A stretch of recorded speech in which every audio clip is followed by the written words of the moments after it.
He secretly loved her. He lured her with a fake birthday party and finally spent a passionate night with her. Hi, my beautiful family. Welcome back to Mr. Peter's Stories. Let's start with a beautiful prayer for my beautiful family members. Heavenly Father, bless our precious story family. Touch every heart reading today with your divine love. Guide these words to bring joy and comfort to each beautiful soul.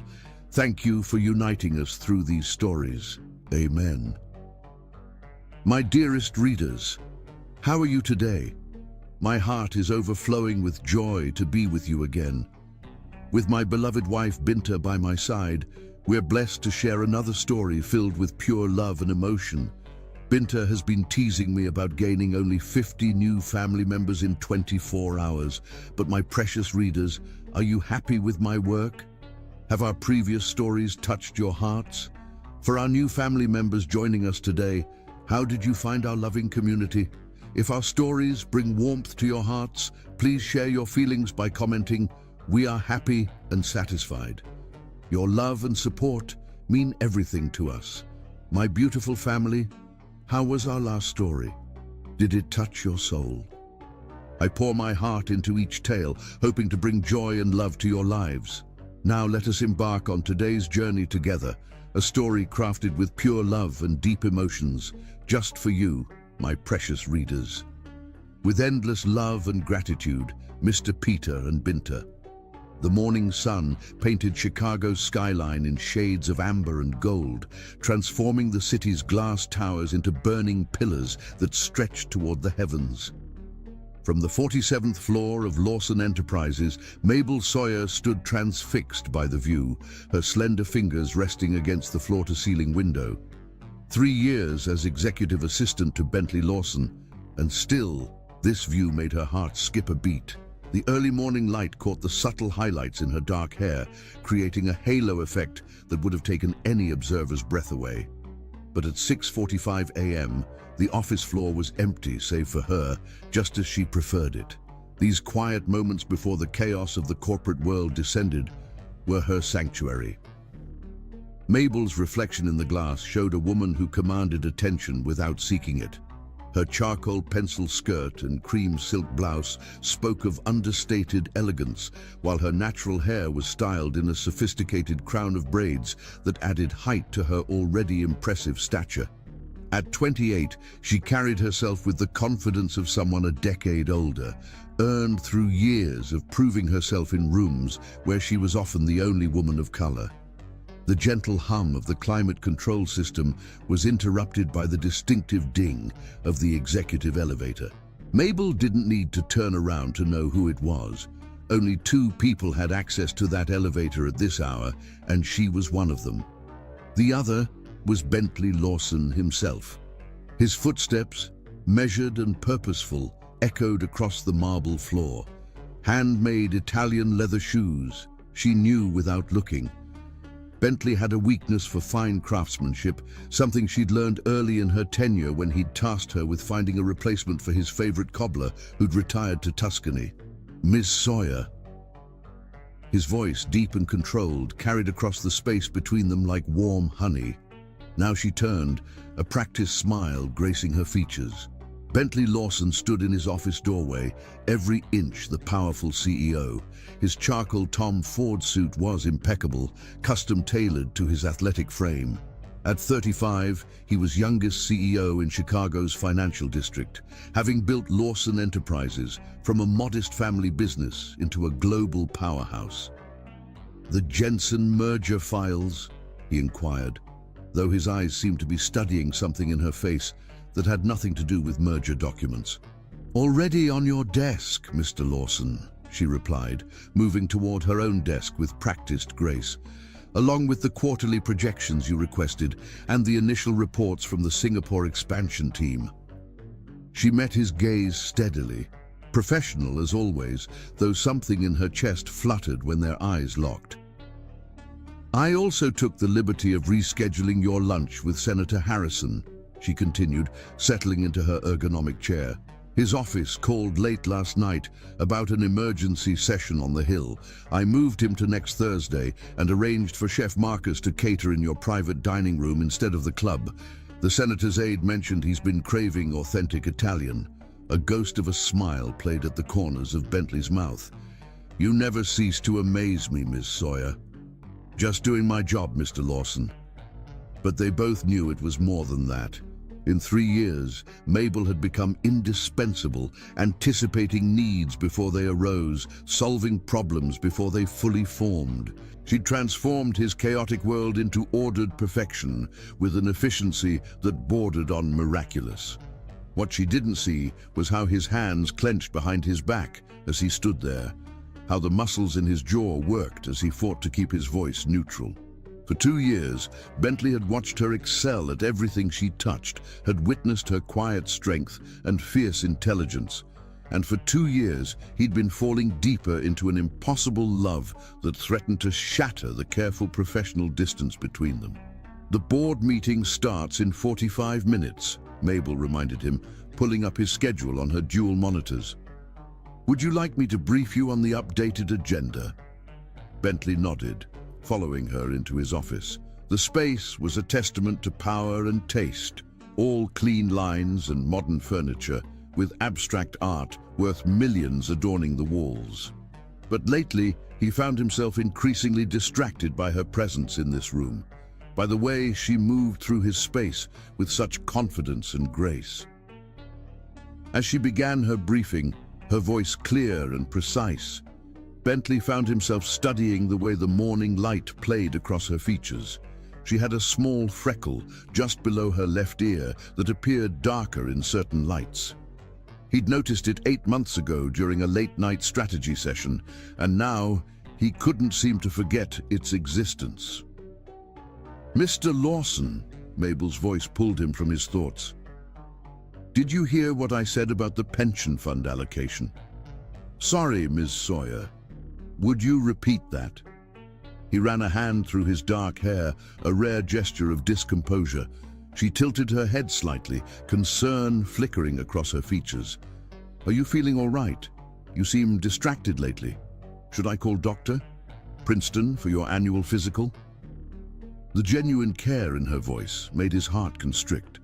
No, I'm fine. Just thinking about the Jensen merger. It was a lie, and something in her expression suggested she knew it. But professional boundaries were professional boundaries, and neither of them was willing to cross that line. Not yet. The merger documents are comprehensive, she assured him, turning to the relevant page in her tablet. I had legal work through the night to address the concerns you raised yesterday. The new terms should satisfy both parties while protecting our interests in the Asian markets. As she spoke, a strand of hair fell loose from her elegant updo, catching the light. Bentley's fingers itched to tuck it back into place, to let his hand linger against her cheek. Instead, he gripped the arm of his chair tighter, forcing himself to focus on the documents before them.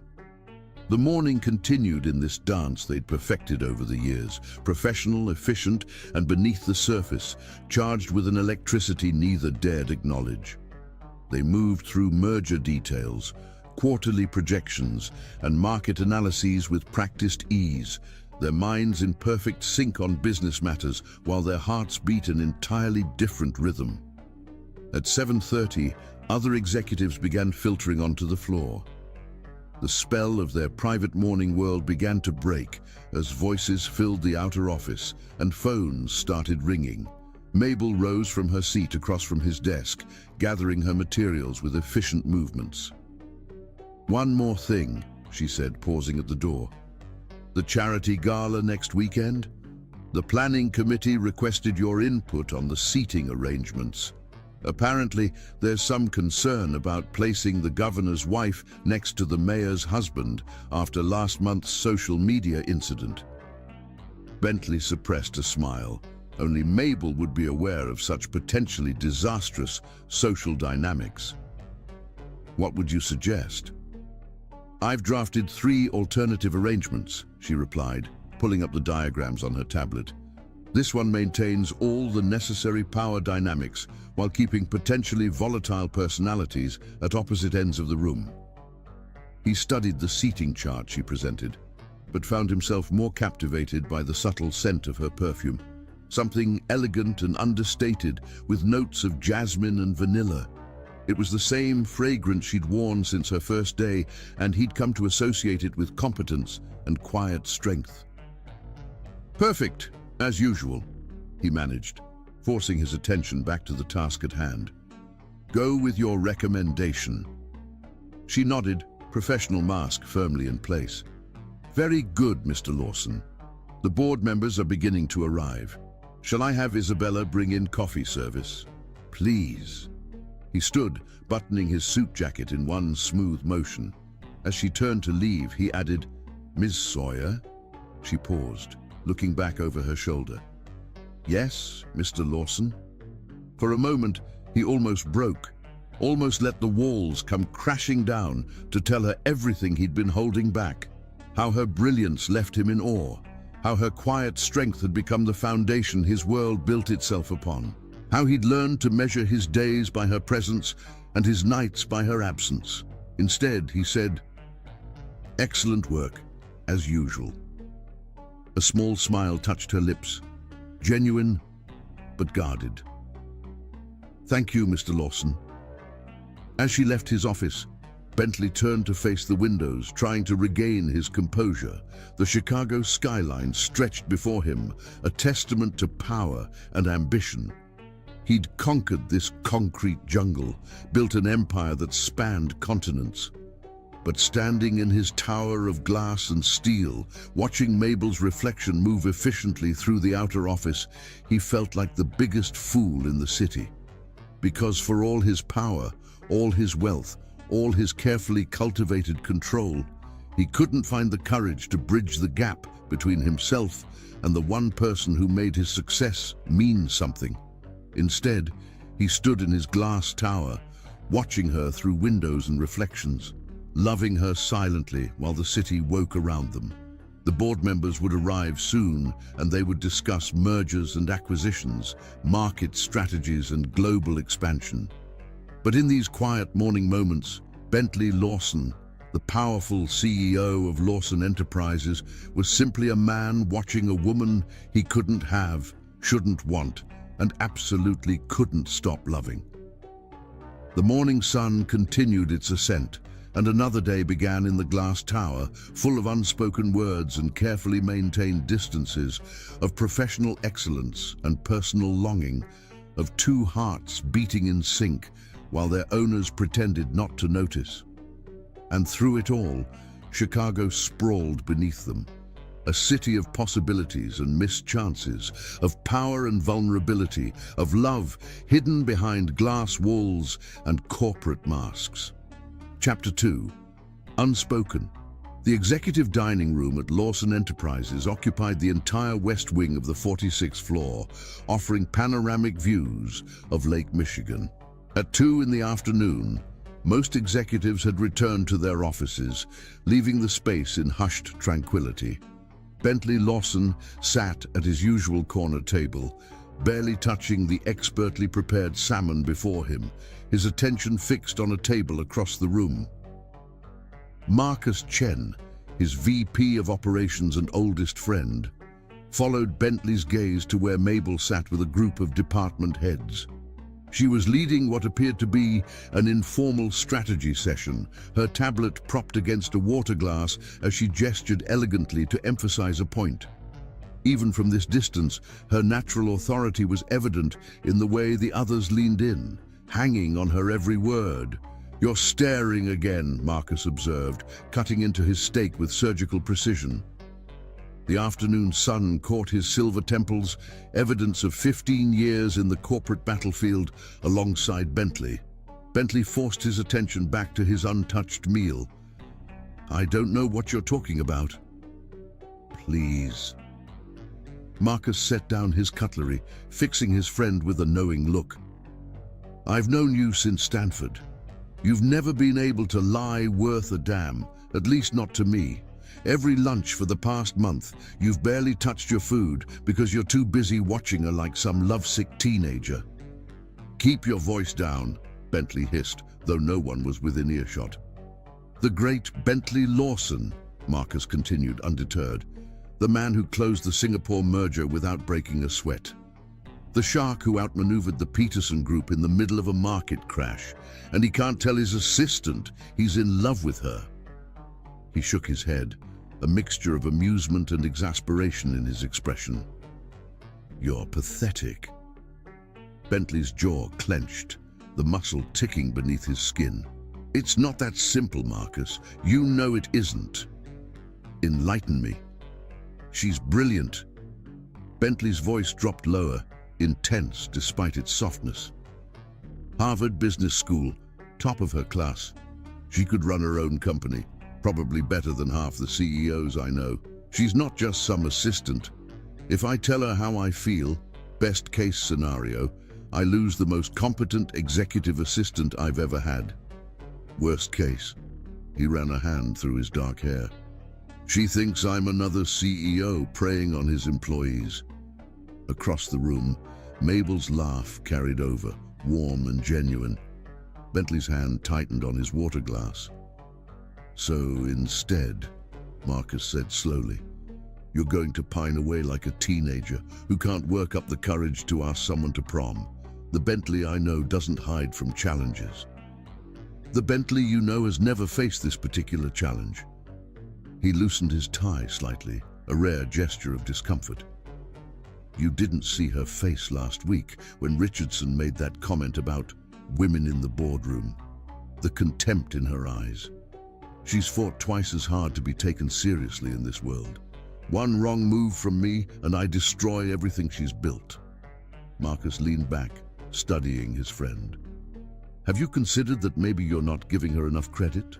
Because for all his power, all his wealth, all his carefully cultivated control, he couldn't find the courage to bridge the gap between himself and the one person who made his success mean something. Instead, he stood in his glass tower, watching her through windows and reflections, loving her silently while the city woke around them. The board members would arrive soon, and they would discuss mergers and acquisitions, market strategies, and global expansion. But in these quiet morning moments, Bentley Lawson, the powerful CEO of Lawson Enterprises, was simply a man watching a woman he couldn't have, shouldn't want, and absolutely couldn't stop loving. The morning sun continued its ascent, and another day began in the glass tower, full of unspoken words and carefully maintained distances, of professional excellence and personal longing, of two hearts beating in sync while their owners pretended not to notice. And through it all, Chicago sprawled beneath them, a city of possibilities and missed chances, of power and vulnerability, of love hidden behind glass walls and corporate masks. Chapter 2. Unspoken. The executive dining room at Lawson Enterprises occupied the entire west wing of the 46th floor, offering panoramic views of Lake Michigan. At 2 in the afternoon, most executives had returned to their offices, leaving the space in hushed tranquility. Bentley Lawson sat at his usual corner table, barely touching the expertly prepared salmon before him, his attention fixed on a table across the room. Marcus Chen, his VP of Operations and oldest friend, followed Bentley's gaze to where Mabel sat with a group of department heads. She was leading what appeared to be an informal strategy session, her tablet propped against a water glass as she gestured elegantly to emphasize a point. Even from this distance, her natural authority was evident in the way the others leaned in, hanging on her every word. "You're staring again," Marcus observed, cutting into his steak with surgical precision. The afternoon sun caught his silver temples, evidence of 15 years in the corporate battlefield alongside Bentley. Bentley forced his attention back to his untouched meal. "I don't know what you're talking about." "Please." Marcus set down his cutlery, fixing his friend with a knowing look. "I've known you since Stanford. You've never been able to lie worth a damn, at least not to me. Every lunch for the past month, you've barely touched your food because you're too busy watching her like some lovesick teenager. Keep your voice down, Bentley hissed, though no one was within earshot. The great Bentley Lawson, Marcus continued, undeterred. The man who closed the Singapore merger without breaking a sweat. The shark who outmaneuvered the Peterson Group in the middle of a market crash. And he can't tell his assistant he's in love with her. He shook his head, a mixture of amusement and exasperation in his expression. You're pathetic. Bentley's jaw clenched, the muscle ticking beneath his skin. It's not that simple, Marcus. You know it isn't. Enlighten me. She's brilliant.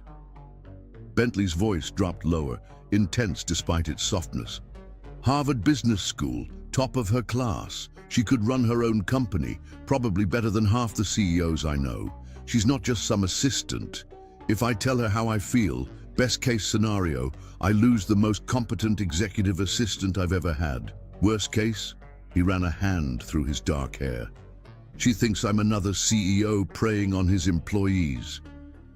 Across the room, Mabel's laugh carried over, warm and genuine.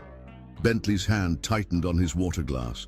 So instead, Marcus said slowly, you're going to pine away like a teenager who can't work up the courage to ask someone to prom.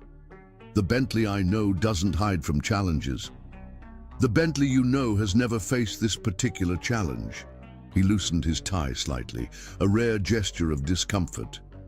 You didn't see her face last week when Richardson made that comment about women in the boardroom, the contempt in her eyes. She's fought twice as hard to be taken seriously in this world. One wrong move from me, and I destroy everything she's built. Marcus leaned back, studying his friend. Have you considered that maybe you're not giving her enough credit? Mabel's a grown woman who can make her own decisions. And if you think she hasn't noticed the way you look at her, what are you talking about?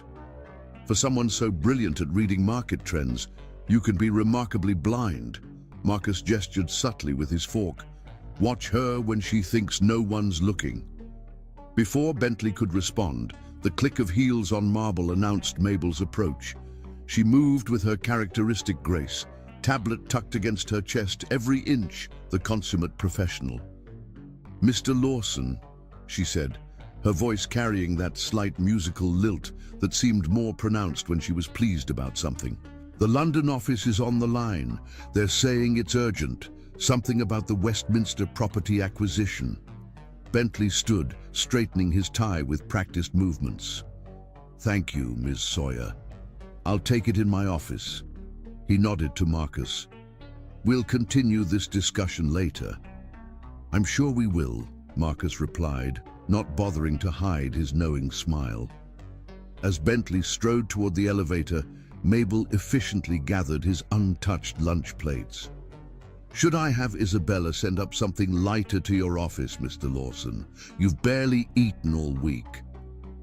The genuine concern in her voice made his chest tighten. No, thank you, Ms. Sawyer. I'll grab something later. She frowned slightly, and he knew she was mentally cataloging his recent eating habits, probably preparing to schedule a medical checkup if the pattern continued.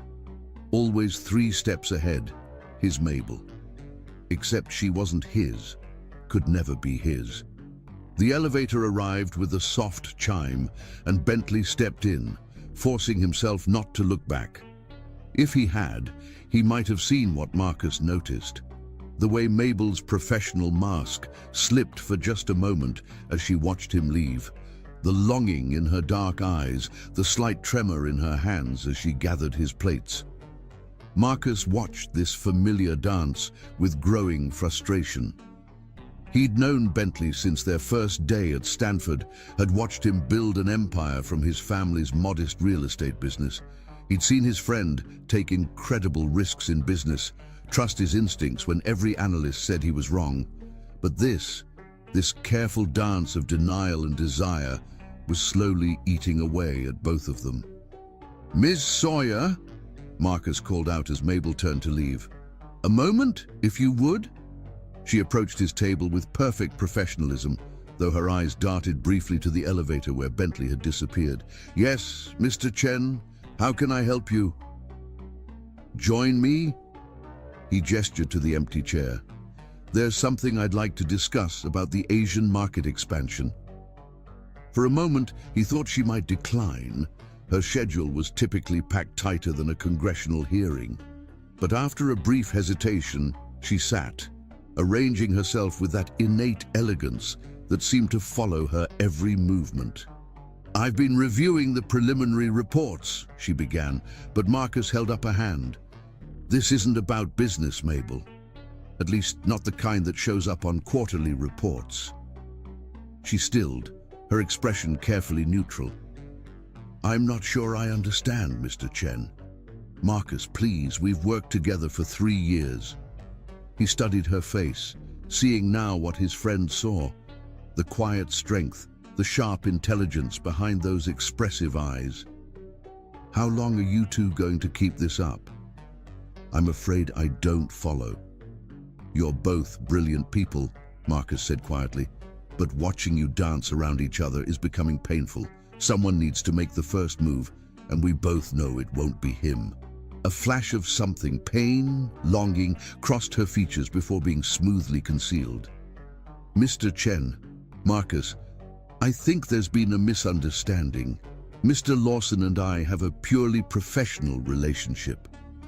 And that's why your hands shake every time he stands too close, why he can't eat when you're in the room because he's too busy watching you, why both of you look at each other like you're dying of thirst and the other is water." Color bloomed high on her cheekbones, but her voice remained steady. "Even if what you're suggesting were true, which it isn't, it would be completely inappropriate. I've worked too hard to be taken seriously in this world to become another corporate cliché." "Is that what you think you'd be?" "It's what everyone would think." She straightened her already perfect posture. The assistant sleeping her way to the top, the CEO taking advantage of his subordinate. Pick your headline, they're all equally destructive. Marcus leaned forward, his voice gentle but firm. "You know him better than anyone, Mabel. Do you really think Bentley Lawson gives a damn about headlines?" "No," she admitted softly. "But I do.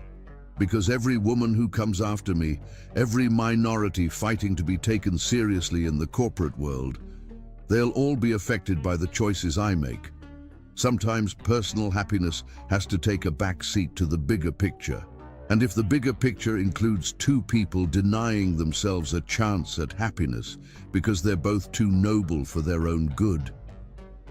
Mabel stood, smoothing her skirt with hands that trembled slightly. "The London office is waiting for Mr. Lawson. I should go make sure he has everything he needs for the call."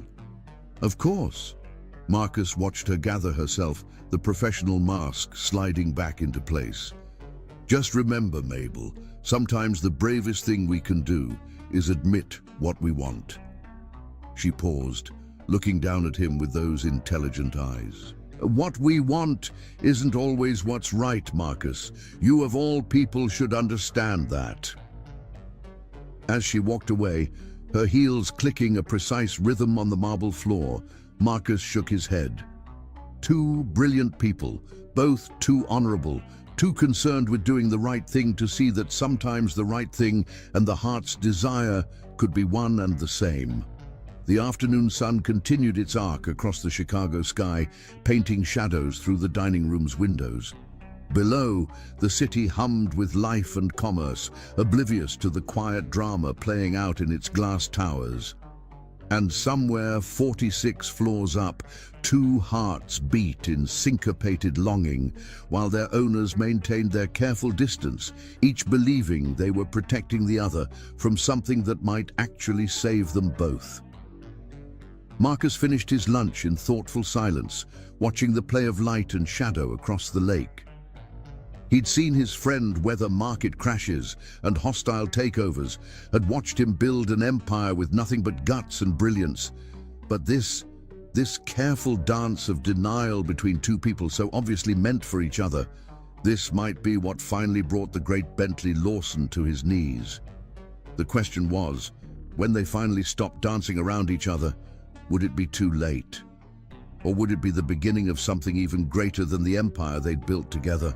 Only time would tell, and in the meantime the dance continued, set to the rhythm of heartbeats and elevator chimes, of professional courtesies and unspoken desires, of two souls recognizing each other but too afraid to acknowledge what they saw. Up in his office, Bentley stood at his window, phone pressed to his ear, half listening to London drone on about property values and market fluctuations. His eyes were fixed on the lake, its surface a mirror of everything he wanted but couldn't have. And 20 feet away, separated by glass and propriety, Mabel sat at her desk, her own heart echoing the same quiet longing, while Chicago's afternoon light painted them both in shades of gold and shadow. Chapter 3. The Birthday Deception. The city lights blurred into streaks of gold and silver as Bentley stood at his penthouse windows, watching night descend over Chicago. His reflection stared back at him, accusing in its clarity. The plan had seemed so simple in his mind, an intimate dinner, a chance to finally speak honestly. But first, he needed a reason to see her outside the office walls that kept them safely distant. The week had been a torture of almost moments. Brushed fingers as she handed him documents, shared glances across conference rooms, the scent of her perfume lingering in his office long after she'd left. Each interaction wound the tension tighter until he felt he might snap from the strain of maintaining their careful professional distance. His phone buzzed. Another message from Marcus. "Did you do it yet?"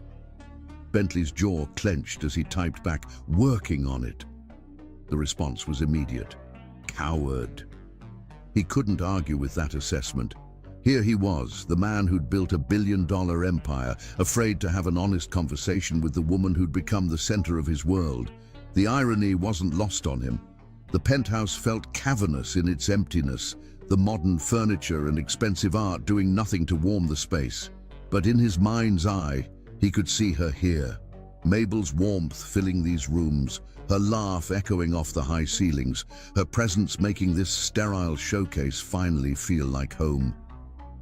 The elevator chimed, announcing a visitor. Bentley's heart jumped before he remembered. It was just the cleaning service, yet another reminder that he needed to act, needed to break this stalemate before it drove him mad. Tomorrow, he decided. Tomorrow, he would take the first step.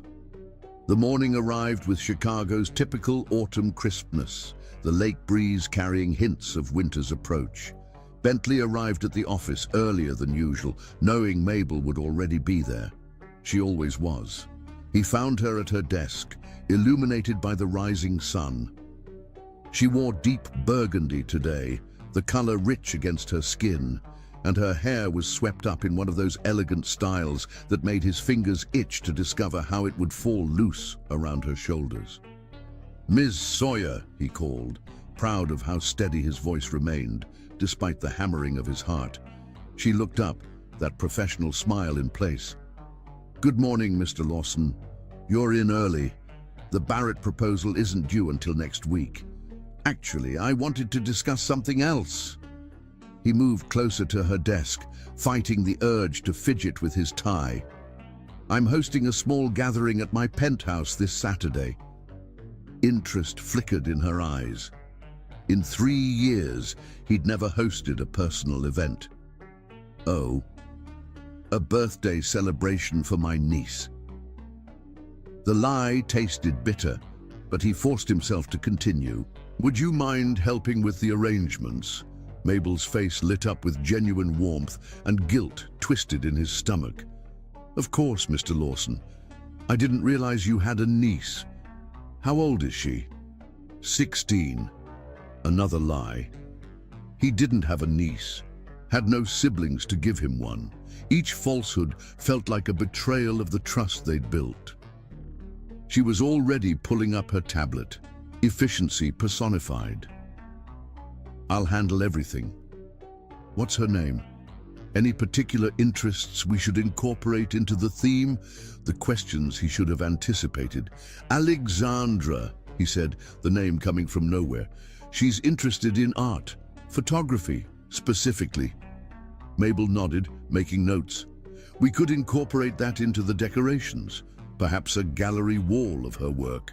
And for the menu, teenagers can be particular. Does she have any favorite foods? Each question drove the knife of guilt deeper. She's not picky. Simple elegance would be best. Of course. What time should I arrive to help set up? 7 would be perfect. He forced himself to meet her eyes, wondering if she could see the deception in his. I'll take care of everything, she assured him, already typing rapidly on her tablet. Leave it to me. The genuine enthusiasm in her voice made him want to confess everything right there. Instead, he retreated to his office, feeling like the worst kind of coward. Throughout the day, he watched her throw herself into the party planning with characteristic thoroughness. She contacted high-end caterers, researched photography-themed decorations, and coordinated with his building security about guest access. Each detail she perfected was another weight on his conscience. Mr. Lawson. Her voice pulled him from his brooding late that afternoon. I've put together some options for the cake. Since Alexandra is interested in photography, I thought we could do something with an antique camera theme. The pastry chef I spoke with has experience with these artistic designs. She laid out several sketches on his desk, each more thoughtful and elegant than the last. The care she put into every detail, all for a celebration that didn't exist, made him feel physically ill. These are perfect, he managed. Choose whichever you think best. Are you sure? It's your niece's birthday. You must have some preference. The concern in her voice, the genuine desire to make this perfect for a girl who didn't exist, nearly broke him. I trust your judgment, Ms. Sawyer. You've never steered me wrong. She beamed at the praise, and he had to look away. What kind of man lies to the woman he loves? The rest of the week passed in a blur of preparations and guilt. Mabel coordinated everything with her usual efficiency, while Bentley watched and hated himself a little more with each passing day. Several times he almost called it off, almost told her the truth, but the thought of losing her completely kept him silent. Friday afternoon, she stopped by his office one last time. Everything's arranged for tomorrow. The caterers will arrive at 6, and I'll be there at 7 to help set up before the guests arrive at 8. The cake is beautiful. They really captured the vintage camera aesthetic. And the florist found these amazing arrangements that incorporate old film rolls into the design. Alexandra is going to love it. The pride in her voice, the genuine joy she took in creating this perfect celebration, made his chest ache. Thank you, Ms. Sawyer. This is above and beyond. Not at all. It's nice, actually. A soft smile played at her lips. Seeing this side of you, the doting uncle, it's humanizing. The irony of that statement wasn't lost on him. Will you need anything else tonight? He shook his head, not trusting his voice. Then I'll see you tomorrow at 7. She gathered her things, that smile still warming her features. Good night, Mr. Lawson. Good night, Ms. Sawyer. As she left, Bentley stood at his window, watching the city lights flicker to life. Tomorrow would change everything one way or another. Either he'd finally break through the walls they'd built between them, or he'd destroy the most important relationship in his life. The night passed in restless anticipation. Bentley paced his penthouse, alternating between justifying his actions and condemning them. By morning, he'd changed his mind a dozen times, but the thought of continuing this dance of denial for another day was unbearable. He spent the day in a state of controlled panic, checking and rechecking every detail. The dining room table was set for 2, with his finest china. Candles waited to be lit. A bottle of her favorite wine, noted during a business dinner 2 years ago, chilled in the wine fridge. At 6, He dismissed the caterers after they'd set up the intimate dinner he'd actually ordered, so different from the teenage birthday party Mabel expected. The florist's arrangements, elegant and simple, bore no resemblance to the whimsical designs she'd selected for his fictional niece. As 7 o'clock approached, Bentley stood at his windows, watching the city sparkle beneath him. Every light seemed to mock him, reminding him of the web of lies he'd woven, but it was too late to turn back now. The elevator chimed, and his heart stopped. Mabel stepped out, arms full of party supplies, her face glowing with excitement. She wore a deep blue dress he'd never seen before, elegant and understated, clearly chosen to be professional, yet festive for a teenage birthday party. "Mr. Lawson," her voice carried through the darkness. "Why are all the lights off?" "In here," he called from the living room, his voice surprisingly steady despite the chaos in his chest. She followed his voice, her heels clicking on the hardwood floors. The moment she entered the room, he saw the confusion register on her face. No decorations, no photography theme, just a table set for two, candlelight casting intimate shadows. "I don't understand." Her eyes swept the room, taking in every detail that didn't match her careful plans. "Where's everyone else?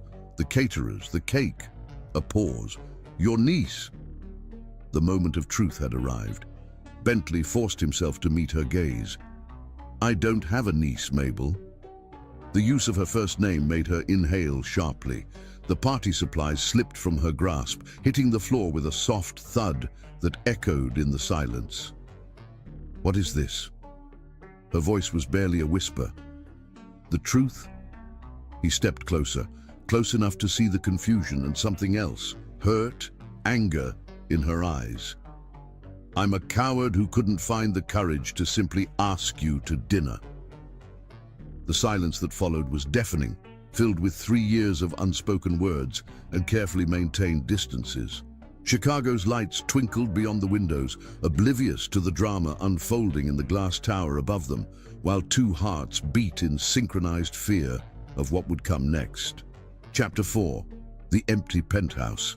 The party supplies scattered across the floor between them like fallen soldiers, streamers in teenage-friendly colors, photography-themed decorations, and a handmade banner that would never be hung. Mabel stared at them, focusing on the tangible evidence of her wasted efforts rather than the man standing before her, rather than the intimate tableau he'd arranged instead. The penthouse stretched vast and silent around them, 47 floors above Chicago's bustling streets. Through the floor-to-ceiling windows, the city sparkled like scattered diamonds on black velvet, but neither of them noticed its beauty.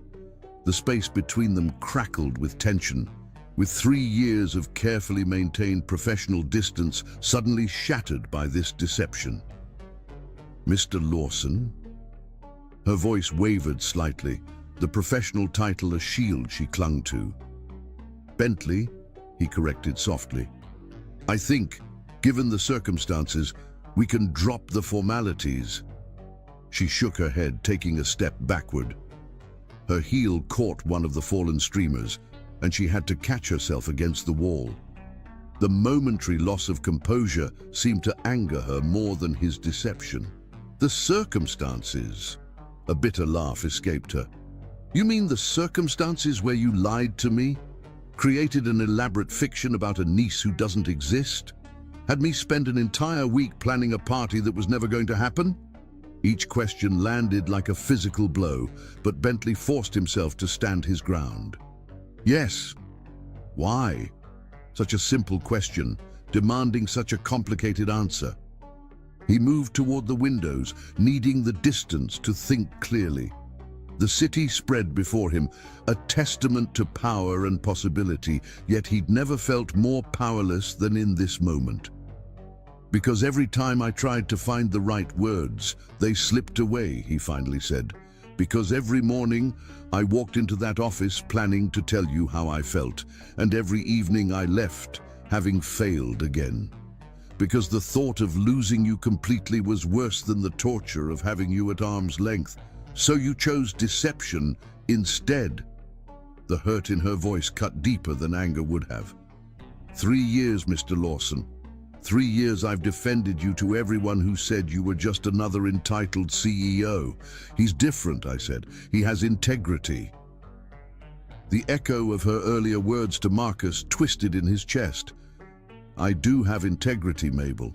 In everything else, every deal, every contract, every negotiation, I've never lied. Only with this, only with you. And that makes it better. She pushed away from the wall, anger giving her movements a fluid grace that captivated him despite the circumstances. Do you have any idea what this week has been like? Watching you pretend to care about party details, seeing this supposed softer side of you that I thought I was finally being allowed to glimpse. Her words hit him with the force of revelation. Of course, she'd seen this fake party as a chance to know him better, to see beyond the corporate mask, and he'd twisted that opportunity into another lie. I'm sorry, he said softly. I never meant to what? To hurt me? To make me feel like a fool? She gestured at the scattered supplies. Do you know how much thought I put into every detail? The cake design that incorporated vintage cameras because your fictional niece loved photography. The special arrangements with security to handle teenage guests in a high-security building. The hours spent researching age-appropriate entertainment that wouldn't bore the adults. Each detail she listed was another indictment of his cowardice. The candlelight caught the unshed tears in her eyes, making them sparkle like the city lights beyond the windows. I wanted it to be perfect, she continued, her voice dropping to a whisper, because it was the first time you'd trusted me with something personal, something beyond contracts and mergers. And it was all a lie. Not everything was a lie. He took a step toward her, then stopped when she tensed. The trust is real, Mabel. You're the only person I trust completely, except to tell me the truth. The bitter irony in her voice made him wince. I told myself it was better this way, that a quiet dinner would give us a chance to talk honestly, away from the office and expectations, that once we were here, the right words would finally come. And did they? She lifted her chin, challenge glinting in her eyes. Now that you've orchestrated this perfect moment through deception, have you found those elusive words?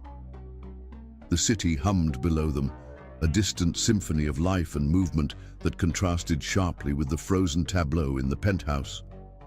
Bentley looked at her, really looked at her, taking in the elegant blue dress she'd chosen so carefully for a celebration that would never happen, the way the candlelight played across her features, the hurt and anger and something else, something deeper in her eyes. I love you, he said simply. The words he'd held back for so long fell into the space between them like stones into still water. I've loved you for so long, I can't remember what it felt like not to love you. She inhaled sharply, color flooding her cheeks. Don't. It's the truth. The only truth that matters. Now that he'd started, the words wouldn't stop. I love the way you anticipate problems before they arise. The way you handle difficult people with such grace. The way you remember every detail about everyone, from the board members' grandchildren's names to the security guard's favorite coffee order. Please stop. Her voice shook. I love watching you work, seeing that brilliant mind of yours tackle each challenge. I love that you're the first person I want to share good news with, and the only person I trust to help me through the bad. I love... Stop. The word exploded from her with such force that they both flinched. You don't get to do this. You don't get to lie to me for a week and then stand there declaring your love like some romantic hero. Then tell me what I should do. He spread his hands in supplication. Tell me how to fix this. Fix this? She laughed, but the sound held no humor. You can't fix deception with more pretty words, Mr. Lawson. Trust, once broken, isn't easily repaired. Give me a chance to try. He took another step toward her, encouraged when she didn't retreat. One honest conversation. That's all I'm asking for. We've had thousands of conversations. Professional ones, yes. Safe ones. Conversations with carefully maintained boundaries and professional titles. He gestured to the city beyond the windows. But out there, beyond these glass walls and corporate masks, we could be so much more. Could we? Her voice was soft, thoughtful. Or would we destroy everything we've built? 3 years of trust and respect and professional accomplishment, all gone because you couldn't be honest with me from the start. The question hung between them, heavy with possibility and regret. Chicago's lights continued their eternal dance, casting shifting shadows across the penthouse floor, across the scattered remnants of a party that would never happen, across two people standing on the precipice of something that could either save or destroy them. I don't have an answer, Bentley admitted finally. I only know that continuing as we have been is slowly killing me. Every morning I walk into that office knowing you'll be there, perfect and professional, and just out of reach. Every evening I leave wondering if this will be the day someone else realizes how extraordinary you are and takes you away. I'm not a possession to be taken, she reminded him sharply. No, you're not. You're a brilliant, independent woman who could run circles around half my executive board, which is exactly why the thought of losing you terrifies me. The honesty in his voice seemed to reach her. Some of the tension left her shoulders, though wariness remained in her eyes. Why this elaborate deception? Why not simply ask me to dinner? Would you have said yes? The question stopped her short. She looked away, out at the city lights, and he saw the answer in her profile before she spoke. No, she admitted quietly. I wouldn't have. Why not? She turned back to him, and the pain in her eyes made his chest ache. Because I've worked too hard to be taken seriously in this world.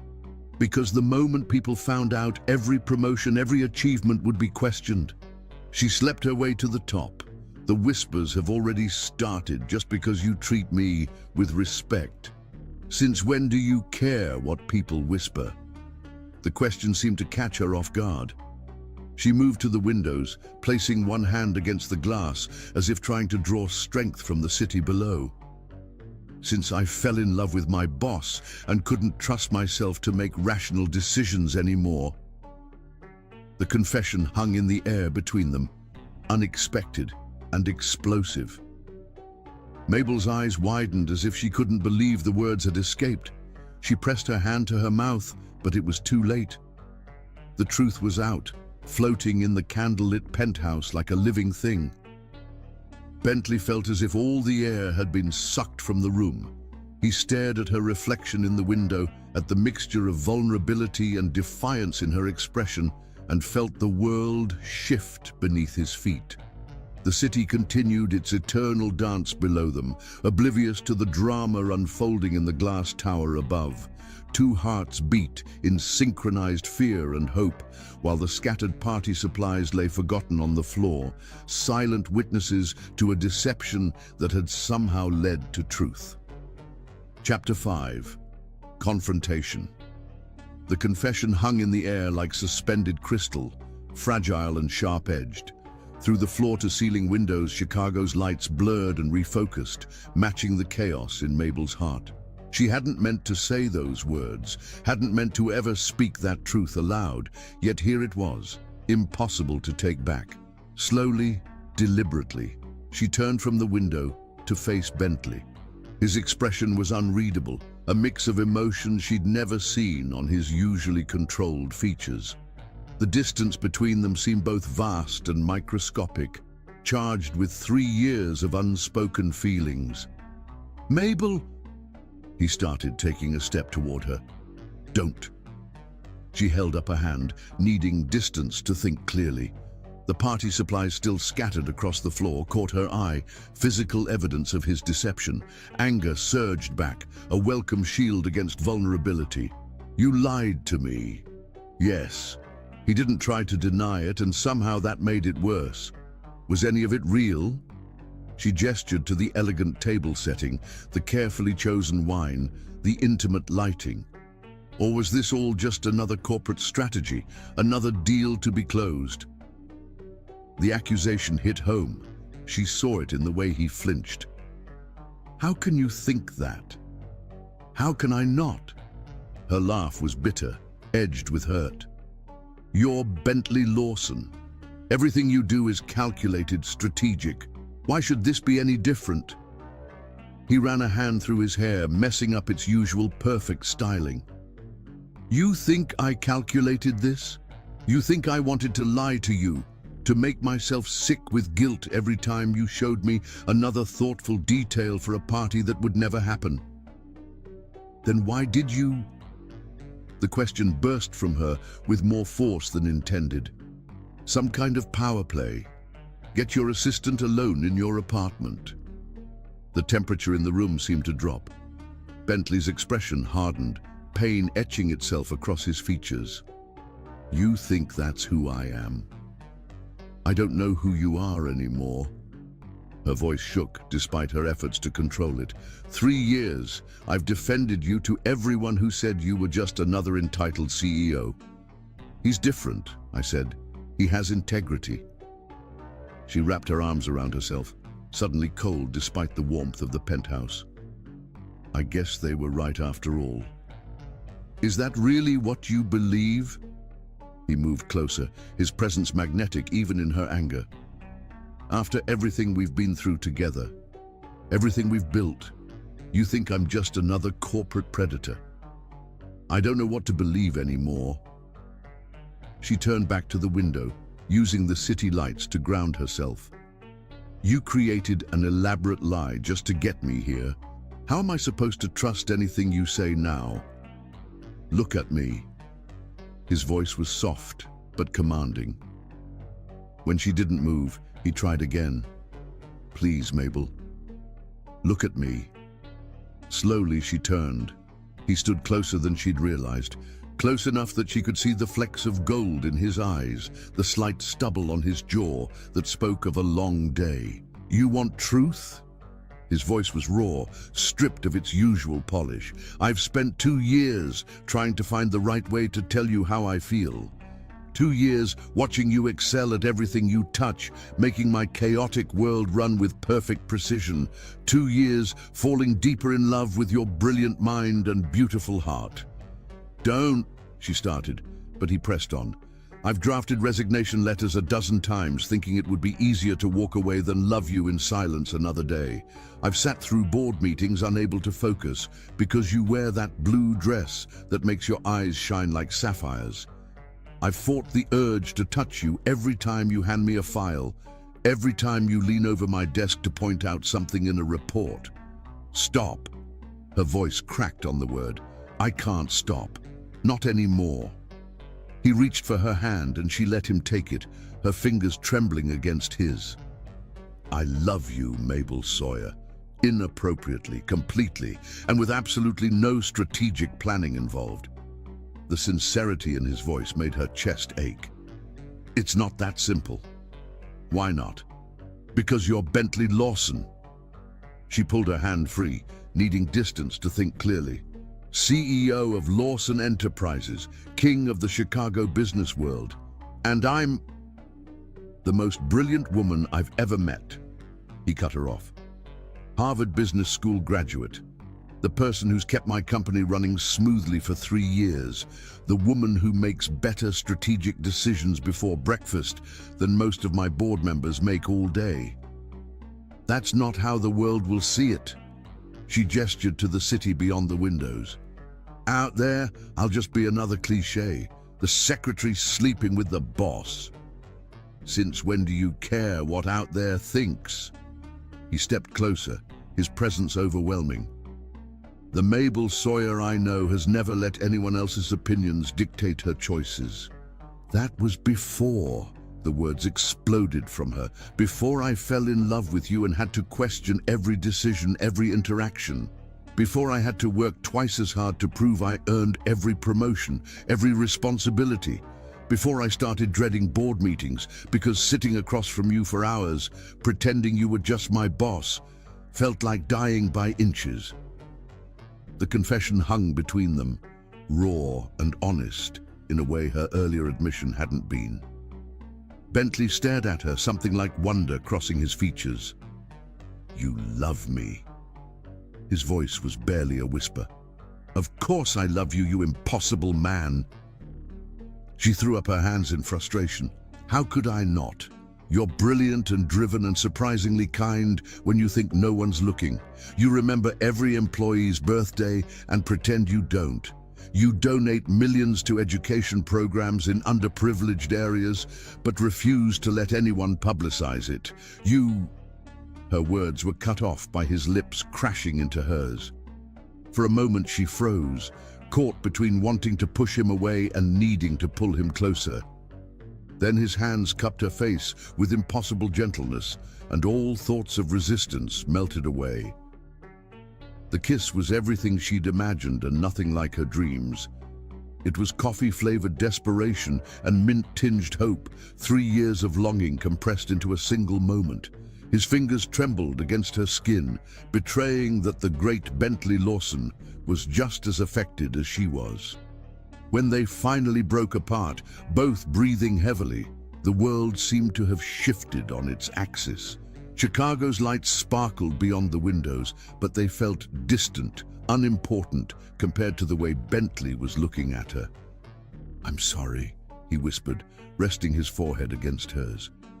"I'm sorry for lying, for not having the courage to simply tell you how I felt. You deserve better than deception." "Yes, I do." She pulled back slightly, needing to see his face. "And you deserve better than someone who's been hiding their feelings behind professional courtesy for 3 years. A smile tugged at his lips. "We're quite a pair, aren't we? A cautionary tale in corporate romance." But she was smiling too, despite herself. "Is that what this is? Romance?" The uncertainty in his voice made her heart twist.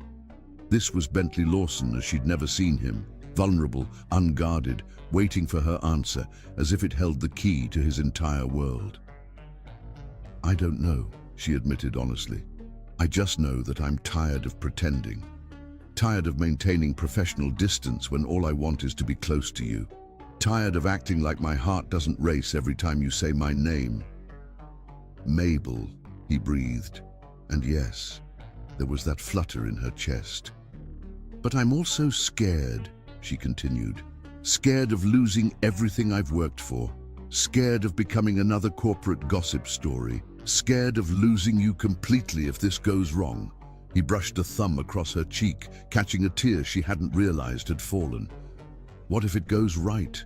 The question hung between them, full of possibility and promise. Beyond the windows, Chicago continued its eternal dance of light and shadow, oblivious to the drama unfolding in the glass tower above. But in that moment, wrapped in the warmth of Bentley's arms, Mabel felt like they were the only two people in the world who mattered. The scattered party supplies still lay forgotten on the floor, silent witnesses to a deception that had somehow led to truth. And as Bentley drew her in for another kiss, slower and sweeter than the first, Mabel realized that sometimes the most beautiful truths emerge from the messiest lies. Chapter 6. The truth breaks. The storm outside was building, dark clouds gathering over Chicago's skyline like harbingers of change. Inside the penthouse, Bentley felt like he'd been struck by lightning. Mabel's words echoed in his mind, impossible yet undeniable. "You love me?" His voice was barely a whisper, filled with wonder and disbelief. "Loved," Mabel corrected, though her heart screamed at the lie. Past tense. The word hit him like a physical blow. He laughed, but the sound was hollow, edged with pain. "I've spent 2 years trying to find the right way to tell you how I feel." His hands clenched at his sides. "Instead, I managed to destroy everything in one night. Why didn't you just tell me?" Her voice was soft, vulnerable in a way he'd never heard before. He moved to the windows, watching the storm clouds roll in. "Because you're extraordinary, Mabel. You could run circles around half my executive board. I didn't want you to think I was another cliché, the boss pursuing his secretary. So instead you lied." She stepped closer, anger flashing in her eyes. "Created this elaborate deception." She gestured to the romantic table setting, the carefully chosen wine. "That's so much worse." Lightning flickered across the sky, illuminating his tortured expression. I know it was wrong. But every time I tried to find the right words, all I could think about was losing you completely." "And now?" The question hung between them, heavy with possibility. "Now?" He turned to face her, raw honesty in his expression. "Now, I've probably lost you anyway. The irony isn't lost on me." Thunder rumbled overhead as Mabel wrapped her arms around herself. "You haven't lost me," she admitted softly, surprising them both. His head snapped up, hope flickering in his eyes. "What?"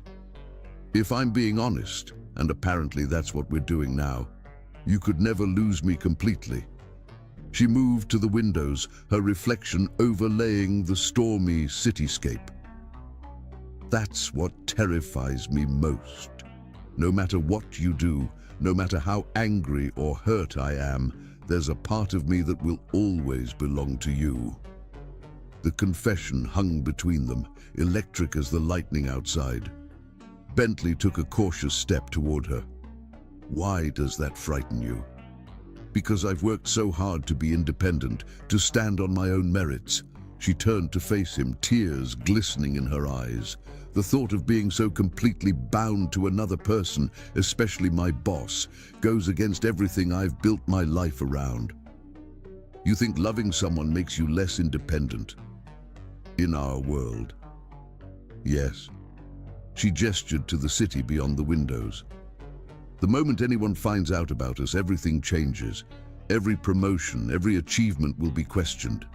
People will assume I slept my way to the top. Since when do you care what people assume? Since it started affecting more than just me." The words exploded from her with unexpected force. "Do you have any idea how many young women look up to me? How many minorities in corporate America watch my career as proof that it's possible to succeed on merit alone?" Understanding dawned in his eyes. "You're worried about letting them down." "I'm worried about reinforcing every stereotype I've spent my career fighting against." She moved to the elegant table he'd set, running a finger along the fine china. The female executive sleeping with her boss. The minority who only advance through sexual favors rather than talent. "Anyone who knows you knows that's ridiculous." "Is it?" She whirled to face him. "You've never had to prove yourself the way I have. Never had to work twice as hard just to be taken half as seriously. Never had your every achievement questioned because of how you look or who you love." The truth of her words hit him like a physical blow. He'd known abstractly about the challenges she faced, had even admired how gracefully she handled them, but hearing the pain in her voice, seeing the weight she carried, it made his heart ache. "You're right," he said quietly, moving closer. "I can't fully understand what you've been through. But I know who you are, Mabel. Your strength, your brilliance, your uncompromising integrity. Those aren't things anyone can take from you, regardless of who you choose to love." Thunder crashed overhead, making the crystal glasses on the table vibrate. The storm had reached them fully now, rain pelting against the windows in sheets. "And what if loving you destroys everything I've built?" Her voice was barely audible over the storm. "What if it makes everything stronger?" He closed the distance between them slowly, giving her time to retreat if she chose. "What if we could build something even greater together?" "That's a big risk. The biggest risks bring the greatest rewards." He smiled slightly. "You taught me that, remember? I was talking about market expansion. I'm talking about us." He reached for her hand, and this time she let him take it. Yes, there will be challenges. Yes, people will talk. But since when has Mabel Sawyer let other people's opinions stop her from doing what she knows is right? Lightning illuminated his face, showing her the sincerity in his eyes, the vulnerability in his expression. This wasn't the polished CEO she knew from the office. This was just Bentley, raw, honest, and completely in love with her. "I'm still angry about the lie," she said, but there was less heat in her voice. "I know. I'll spend as long as it takes making it up to you." "And what about work? The board, the media when they inevitably find out? We'll face it together." His free hand came up to cup her cheek. Unless you really want to walk away. If you truly believe we can go back to how things were, I'll respect your decision." The thought of returning to their careful professional distance made her chest ache. "I don't think I can go back," she admitted. "Not now that I know what your kisses taste like." Hope bloomed in his eyes. "Then don't go back. Move forward with me." Another crack of thunder shook the penthouse, but neither of them noticed.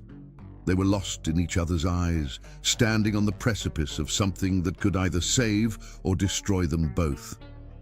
"I'm scared," Mabel whispered. "So am I." He pressed his forehead to hers. "But I'm more scared of losing you than I am of facing whatever comes next." The storm continued to rage outside, but in that moment, wrapped in each other's arms, they found their own kind of peace. The scattered party supplies still lay forgotten on the floor, silent witnesses to a deception that had led them here, to this moment of raw truth and newfound hope. "Kiss me again," Mabel said softly. And as their lips met, gentle and questioning and full of promise, the truth finally broke between them like a dam giving way. In its wake, they found something stronger than professional boundaries, more powerful than corporate hierarchies.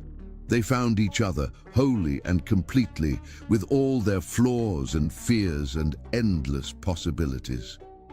Chapter 7. The storm breaks. The thunder rolled across Chicago's skyline with increasing intensity, each crash seeming to shake the very foundations of the glass tower. Rain lashed against the windows in horizontal sheets, transforming the city lights into watery, impressionist paintings. Inside the penthouse, Mabel and Bentley stood in the aftermath of their second kiss, both breathless with the weight of what had just transpired. Mabel's fingers pressed against her lips, still tingling from the contact. The professional mask she'd worn for 3 years lay shattered at her feet, alongside the scattered party supplies and her carefully maintained defenses.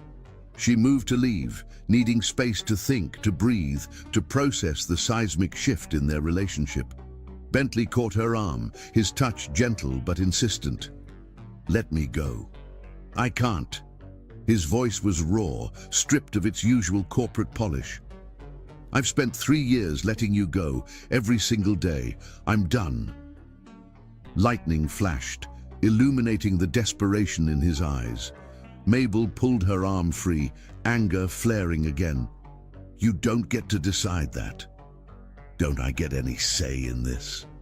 He followed her as she paced toward the windows. "We've both admitted how we feel. Why are you still running? Because you don't get to lie to me and then act like you're the wounded party." She whirled to face him, her reflection in the rain-streaked windows, creating the illusion of multiple Mabels, all equally furious.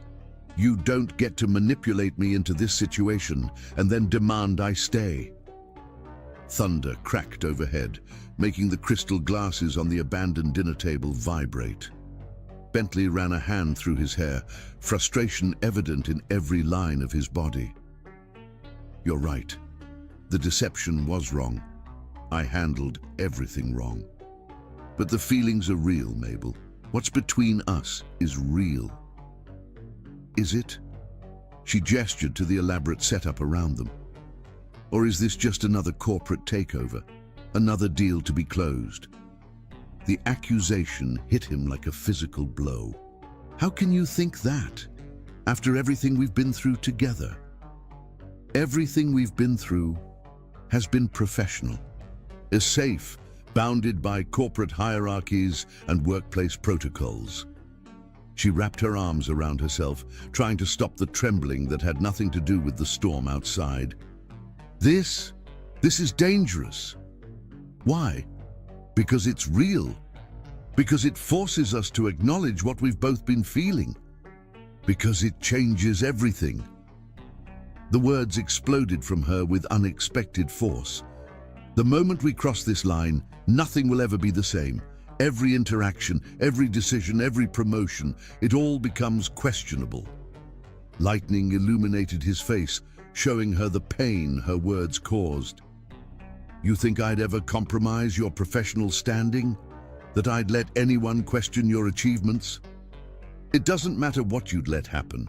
The world will draw its own conclusions.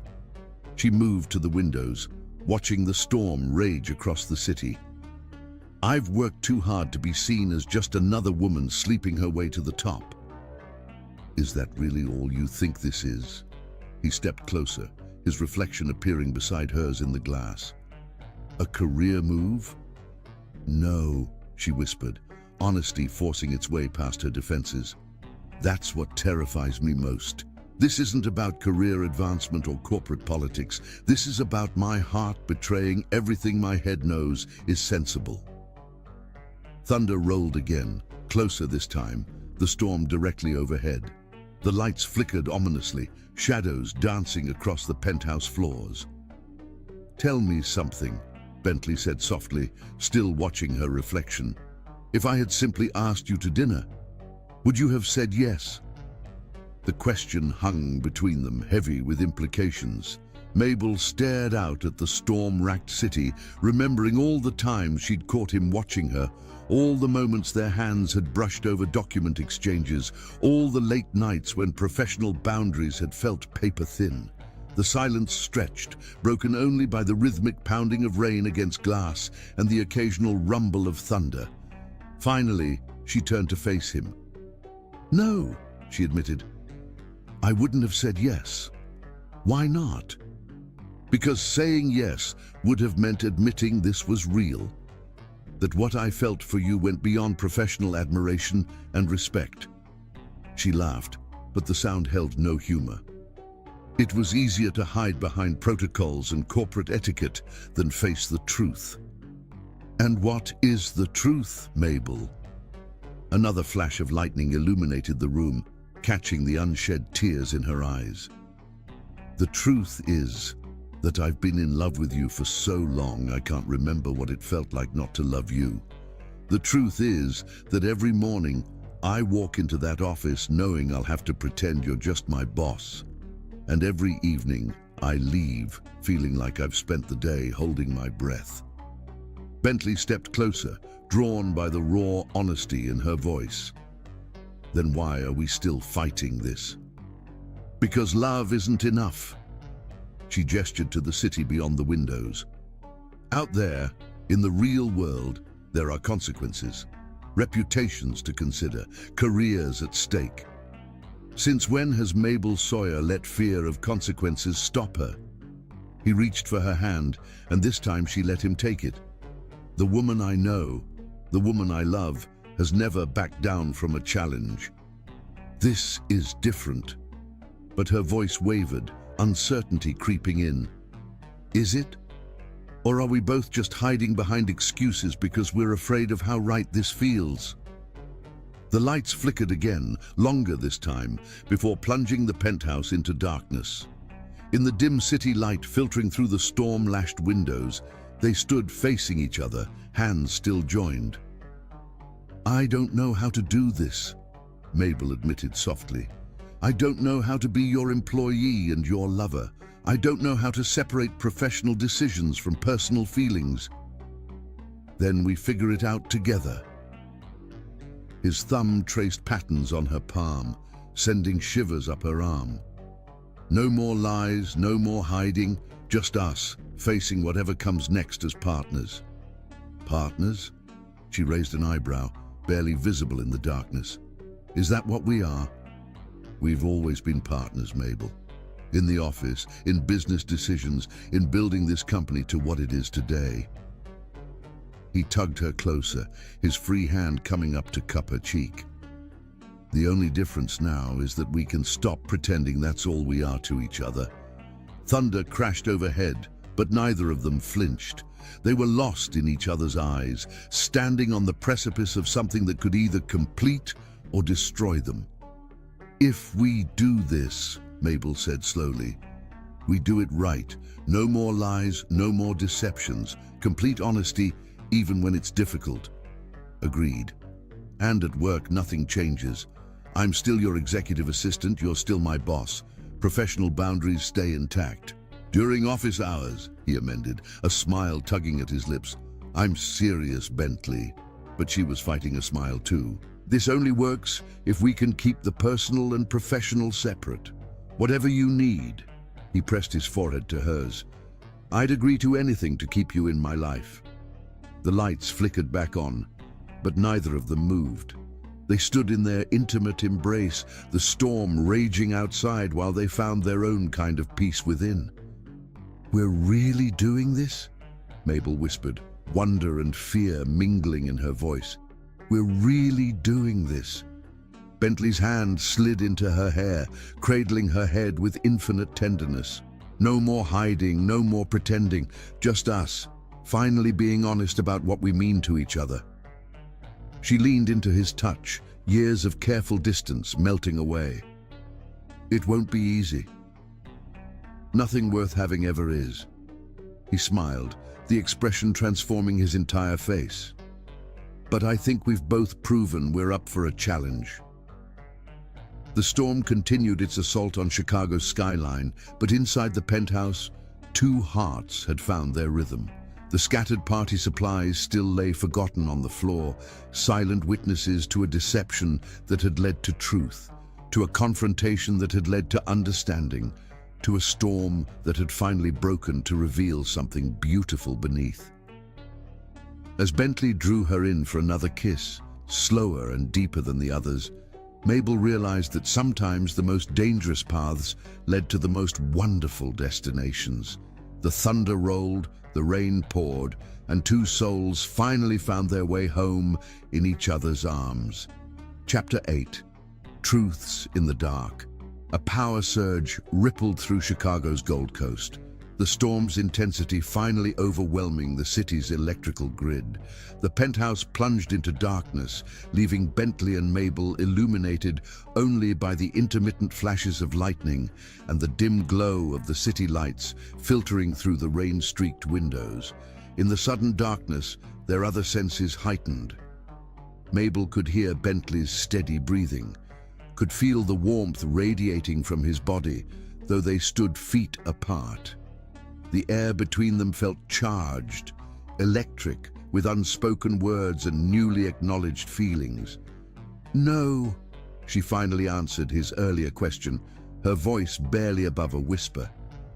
I wouldn't have said yes. Why not? His voice came from somewhere closer than before, though she hadn't heard him move. Lightning flashed, freezing him in mid-step, his expression a study in intensity. In that brief illumination, she saw everything she'd been trying to deny, the love in his eyes, the vulnerability in his stance, the hope and fear warring across his features. Because I've worked too hard to be taken seriously in this world. The words came easier in the darkness, as if the lack of light granted permission for honesty. Because the moment people found out, every promotion, every achievement would be questioned. She laughed bitterly. She slept her way to the top. I've heard them whisper it already, just because you treat me with respect. Thunder rolled overhead, and Mabel felt it vibrate through the floor beneath her feet. Do you know what they say in the break room? What they whisper when they think I can't hear? No wonder she gets all the best assignments. Have you seen how the CEO looks at her? Since when do you care what people whisper? Bentley's voice was closer now, though still cloaked in shadow. Since I fell in love with my boss and couldn't trust myself to make rational decisions anymore. The confession echoed in the darkness, bouncing off marble floors and floor-to-ceiling windows. Lightning flashed again, revealing them standing mere inches apart, the truth finally laid bare between them. Rational? Bentley's laugh was soft, tinged with something like wonder. You want rational? I've had board members suggest replacing you because you're too influential, because I trust your judgment more than theirs. Another flash of lightning, another glimpse of his face as he continued. I've sat through meetings unable to focus because you wear that damn blue dress that makes your eyes shine. I've drafted resignation letters a dozen times, thinking it would be easier to walk away than love you in silence another day. Stop. But her protest was weak, her hand reaching for him in the darkness. No. His fingers found hers, intertwining with a certainty that belied the chaos around them. You want truth? Here it is. I love you, Mabel Sawyer. Inappropriately, completely, and with absolutely no rational thought involved. The power tried to surge back, lights flickering briefly before plunging them into darkness once more. In that brief illumination, Mabel saw the scattered party supplies still lying where they'd fallen, physical evidence of the deception that had led them here. But somehow, in the darkness, those lies seemed less important than the truths finally being spoken. Do you know when I first knew? His voice was soft, reflective. It was that day in Singapore, during the merger negotiations. You'd been up for 36 hours straight, coordinating between time zones, keeping everything running smoothly. I walked into the conference room at dawn and found you asleep at the table, surrounded by documents, your hair falling out of that elegant twist you always wear. Another flash of lightning, another glimpse of his face lost in the memory. You looked so human in that moment, so far from the perfect professional image you always maintain, and all I could think was that I wanted to see you like that every morning for the rest of my life. Mabel's breath caught. Why didn't you say something then? Because you woke up and immediately apologized for being unprofessional, started gathering the documents, fixing your hair, rebuilding those walls you keep so carefully maintained. His thumb traced patterns on her palm. I realized then that you needed those walls, that professional distance. Who was I to take that from you? And now, her voice wavered slightly. What changed? Nothing. Everything. Thunder punctuated his words. I finally realized that loving you in silence was slowly killing me. That pretending you were just my executive assistant was the biggest lie I've ever told, bigger than the birthday party deception, bigger than any corporate deal I've ever made. The storm seemed to intensify around them, rain lashing against the windows in horizontal sheets. But inside the penthouse, in the darkness that made honesty easier, two hearts beat in perfect synchronization. I've spent 3 years watching you, Mabel admitted softly. 3 years memorizing the way you take your coffee, black before noon, 1 sugar after. The way you loosen your tie 2 notches when you're stressed. The way your eyes crinkle at the corners when you're truly amused, not just being polite. Lightning flashed again, catching the smile that curved his lips. I thought I was being subtle. You were. I was just paying too much attention. She stepped closer, drawn by the warmth of him in the darkness. Do you know how many times I've had to stop myself from reaching out? From straightening your tie or brushing lint off your jacket? Such simple things, but they felt so dangerous. Because they would have been real, he finished for her. Not professional courtesy, but genuine care. Yes. The word was barely a breath between them. Every touch, every glance, every moment of genuine connection felt like playing with fire. His free hand found her waist in the darkness, pulling her closer. And now? Are we still playing with fire? Now we're burning? She tilted her face up to his, though she could barely see him in the darkness. "And I'm terrified of the ashes we might become." Thunder crashed directly overhead, making the windows rattle in their frames, but neither of them flinched, too lost in the gravity pulling them together. "What if we don't burn to ashes?" His voice was rough with emotion. "What if we forge something stronger instead, like steel in a furnace, made stronger by the heat?" "Always the optimist," she teased, but there was wonder in her voice. "Only with you." His hand slid up to cup her cheek. "Only about us." The power surged again, lights flickering to life for a brief moment before dying once more. But in that instant, they saw each other clearly, all the love and fear and hope written plainly across their faces. "This changes everything," Mabel whispered. "No." Bentley's voice was firm. "This just makes official what's been true for years. We've always been more than boss and assistant. We've always been partners, equals, two halves of something greater than ourselves." "The board won't see it that way. The board sees what we show them." His thumb traced her cheekbone. "And what they'll see is the same brilliant, capable woman who's been running circles around them for years. The same uncompromising professional who's helped build this company into what it is today.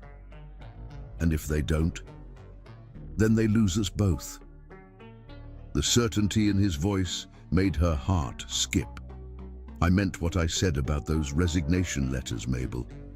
If it comes down to choosing between you and this company, it's no choice at all. I won't let you give up everything you've built." "I'm not giving up anything." Lightning illuminated his smile. "I'm gaining everything that matters."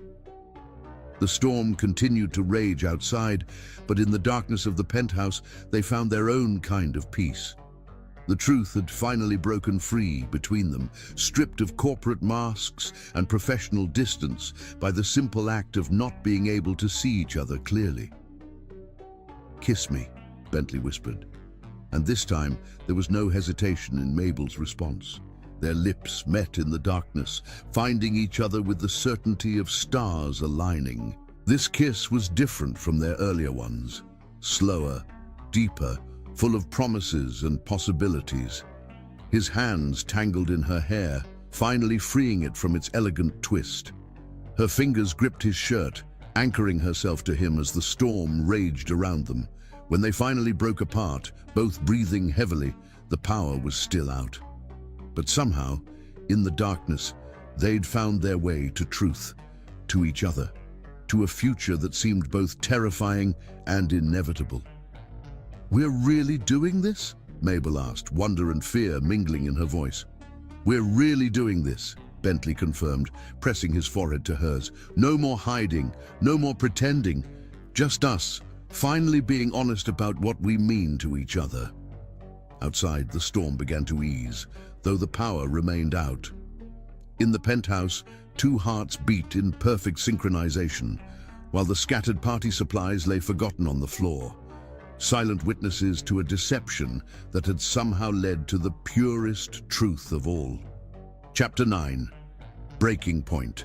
The confession hung in the air between them like suspended crystal, fragile and sharp-edged. Through the darkness of the powerless penthouse, Bentley could barely make out Mabel's features, but he could feel the tension radiating from her body, could hear the slight tremor in her breathing that betrayed her emotional state. He stepped closer, close enough to see the tears she was fighting back, illuminated by the occasional flash of lightning through the windows.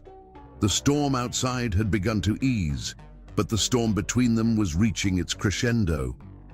"You want rational." His voice was rough with emotion.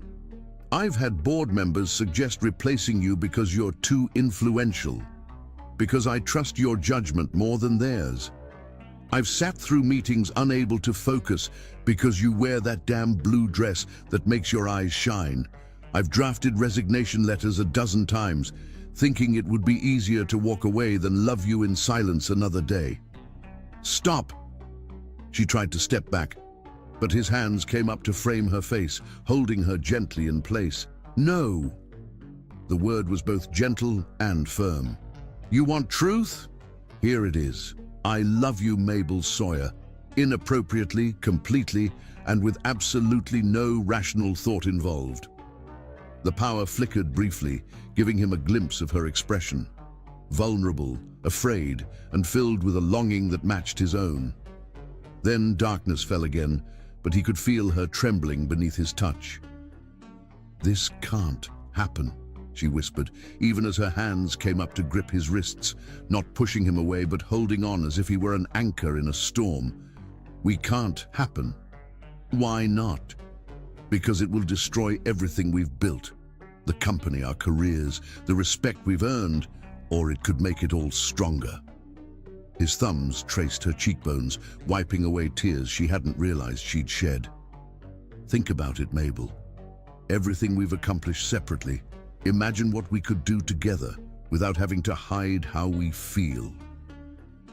Lightning flashed again, illuminating the war of emotions on her face. "It's not that simple, isn't it?" He pressed his forehead to hers, breathing in the familiar scent of her perfume. "We've spent 3 years pretending, 3 years maintaining professional distance while our hearts beat in sync. 3 years loving each other in silence. Isn't that harder than just being honest?" "Honesty?" She laughed, but the sound was watery. "Like the honest birthday party you invented?" "I know." Guilt colored his voice. "I know I went about this all wrong, but the feelings behind it, the desperation to finally bridge this gap between us, that was honest. That was real." Thunder rumbled in the distance, softer now, the storm moving away from the city, but in the penthouse, the air remained charged with electricity of a different kind. "Do you know what scares me most?" Mabel's voice was barely a whisper. "It's not the board's reaction, or office gossip, or even potential damage to my career. It's how much I want this, how completely I love you, despite everything telling me I shouldn't." The confession hit Bentley like a physical blow. His hands slid into her hair, freeing it from its elegant updo, needing to touch her, to ground himself in this moment. "Why shouldn't you love me?" His voice was rough with emotion. "Because I'm your boss? Because it might complicate things?" "Life is complicated, Mabel. Love is complicated. But that doesn't make it wrong." "No," she agreed softly. "But it makes it dangerous. More dangerous than denying ourselves happiness. More dangerous than spending our lives wondering what might have been." The power surged briefly again, long enough for them to see each other clearly. Mabel's hair fell in waves around her shoulders, Bentley's usual corporate polish completely undone. They looked at each other without masks or pretenses for perhaps the first time. "I'm tired," Mabel admitted. "Tired of pretending, tired of maintaining professional distance when all I want is to be close to you. Tired of acting like my heart doesn't race every time you say my name." "Then stop pretending." His hands slid down to her shoulders, warm through the silk of her dress. "Be real with me, Mabel. Be honest about what you want." "What I want?" She stepped closer, eliminating the last bit of space between them. "I want to stop questioning every interaction, analyzing every glance for hidden meaning. I want to be able to touch you without finding professional excuses. I want..."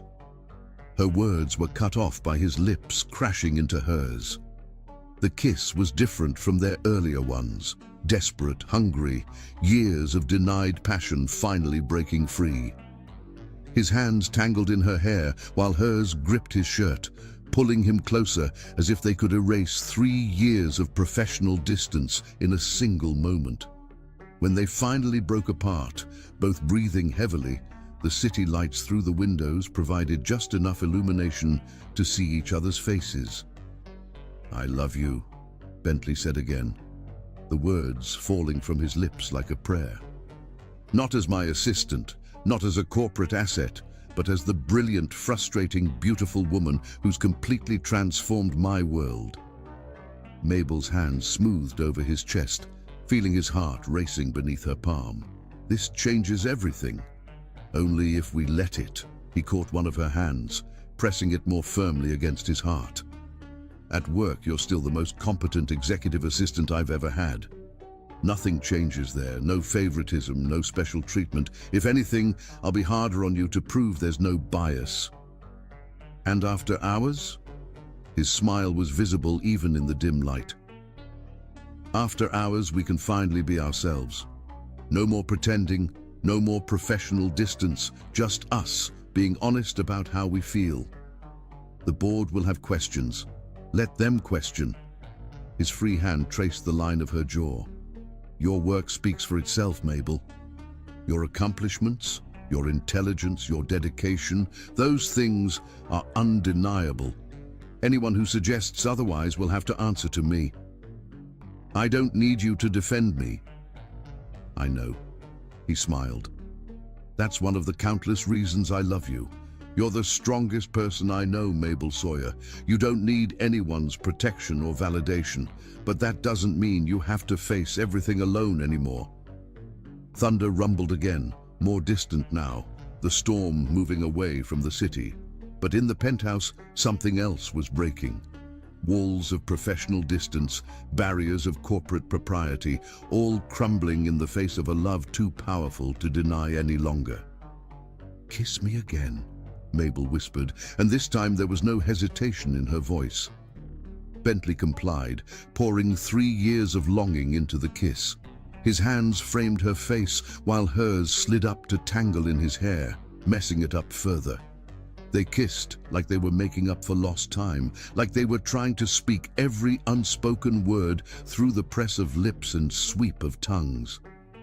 When they finally separated, both breathing heavily, the power suddenly returned.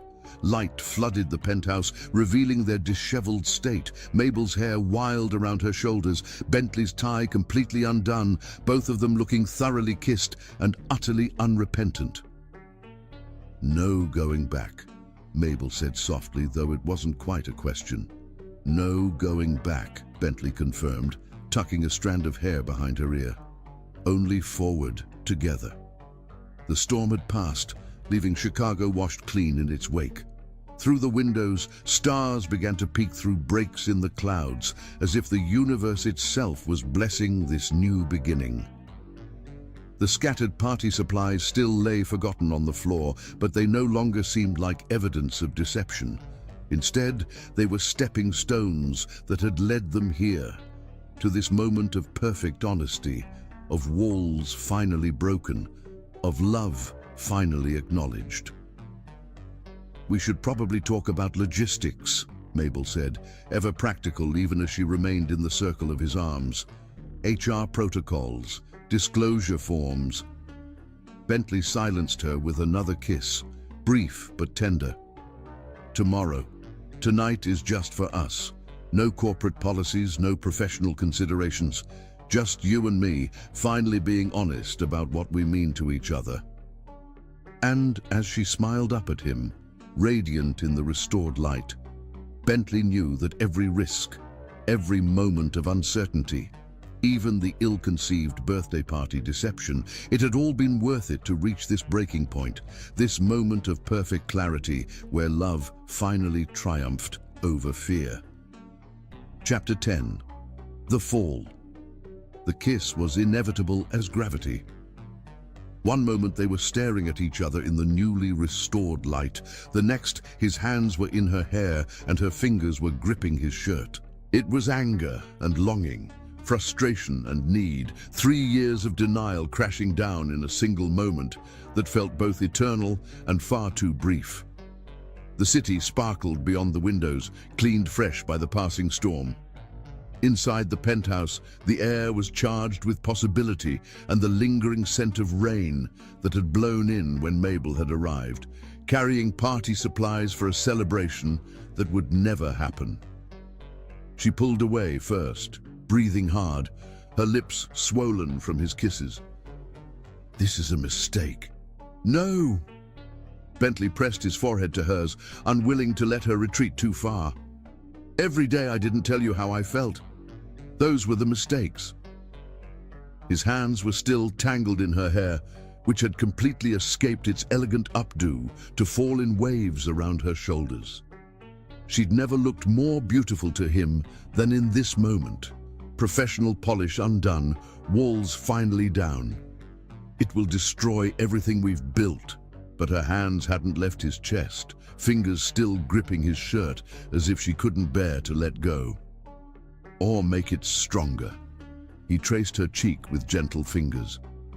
You once told me the biggest risks bring the greatest rewards. I was talking about market expansion, but a smile tugged at her lips despite her words. I'm talking about us. His thumb brushed across her bottom lip, feeling it tremble beneath his touch. Everything worth having involves risk, Mabel. You taught me that. She leaned into his touch, eyes closing briefly. When did you get so wise? I learned from the best. He smiled, drawing her closer. Every day for 3 years, I've watched you handle impossible situations with grace and intelligence.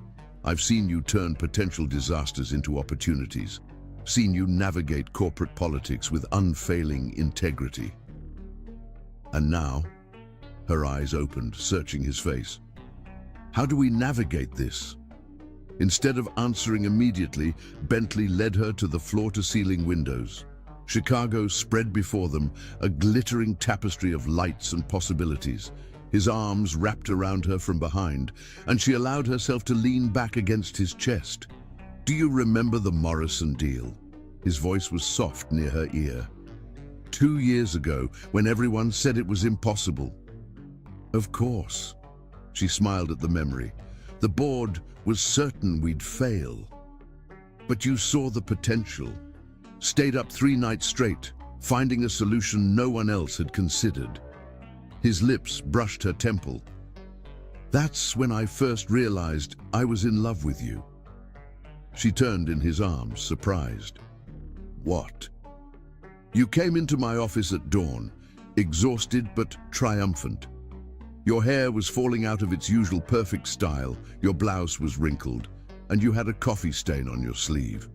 His smile was tender with the memory, but your eyes were shining with victory as you laid out exactly how we could make the impossible deal work. I looked a mess, she protested, but he shook his head. You looked real, human, brilliant. His hands framed her face. That's when I knew I was in trouble, because I didn't just admire your professional capabilities anymore. I wanted to see you like that every morning. Wanted to be the one who brought you coffee and watched you change the world. Lightning flickered in the distance, the storm moving away from the city, but still visible over the lake. Mabel's hands came up to cover his on her face. Why didn't you say something then? Because you immediately apologized for your appearance, started trying to fix your hair, straighten your clothes. His thumbs stroked her cheeks. I realized how important those professional boundaries were to you, how hard you worked to maintain that perfect image. It was my armor, she admitted softly. Still is in many ways. I know. He pressed a gentle kiss to her forehead. That's why I tried so hard to respect those boundaries, even when it was killing me to keep my distance. She laughed softly. We've been quite a pair of fools, haven't we? The worst kind, the ones who think they're being noble. His smile was self-deprecating. Both of us so concerned with doing the right thing that we couldn't see that the right thing and the heart's desire could be one and the same.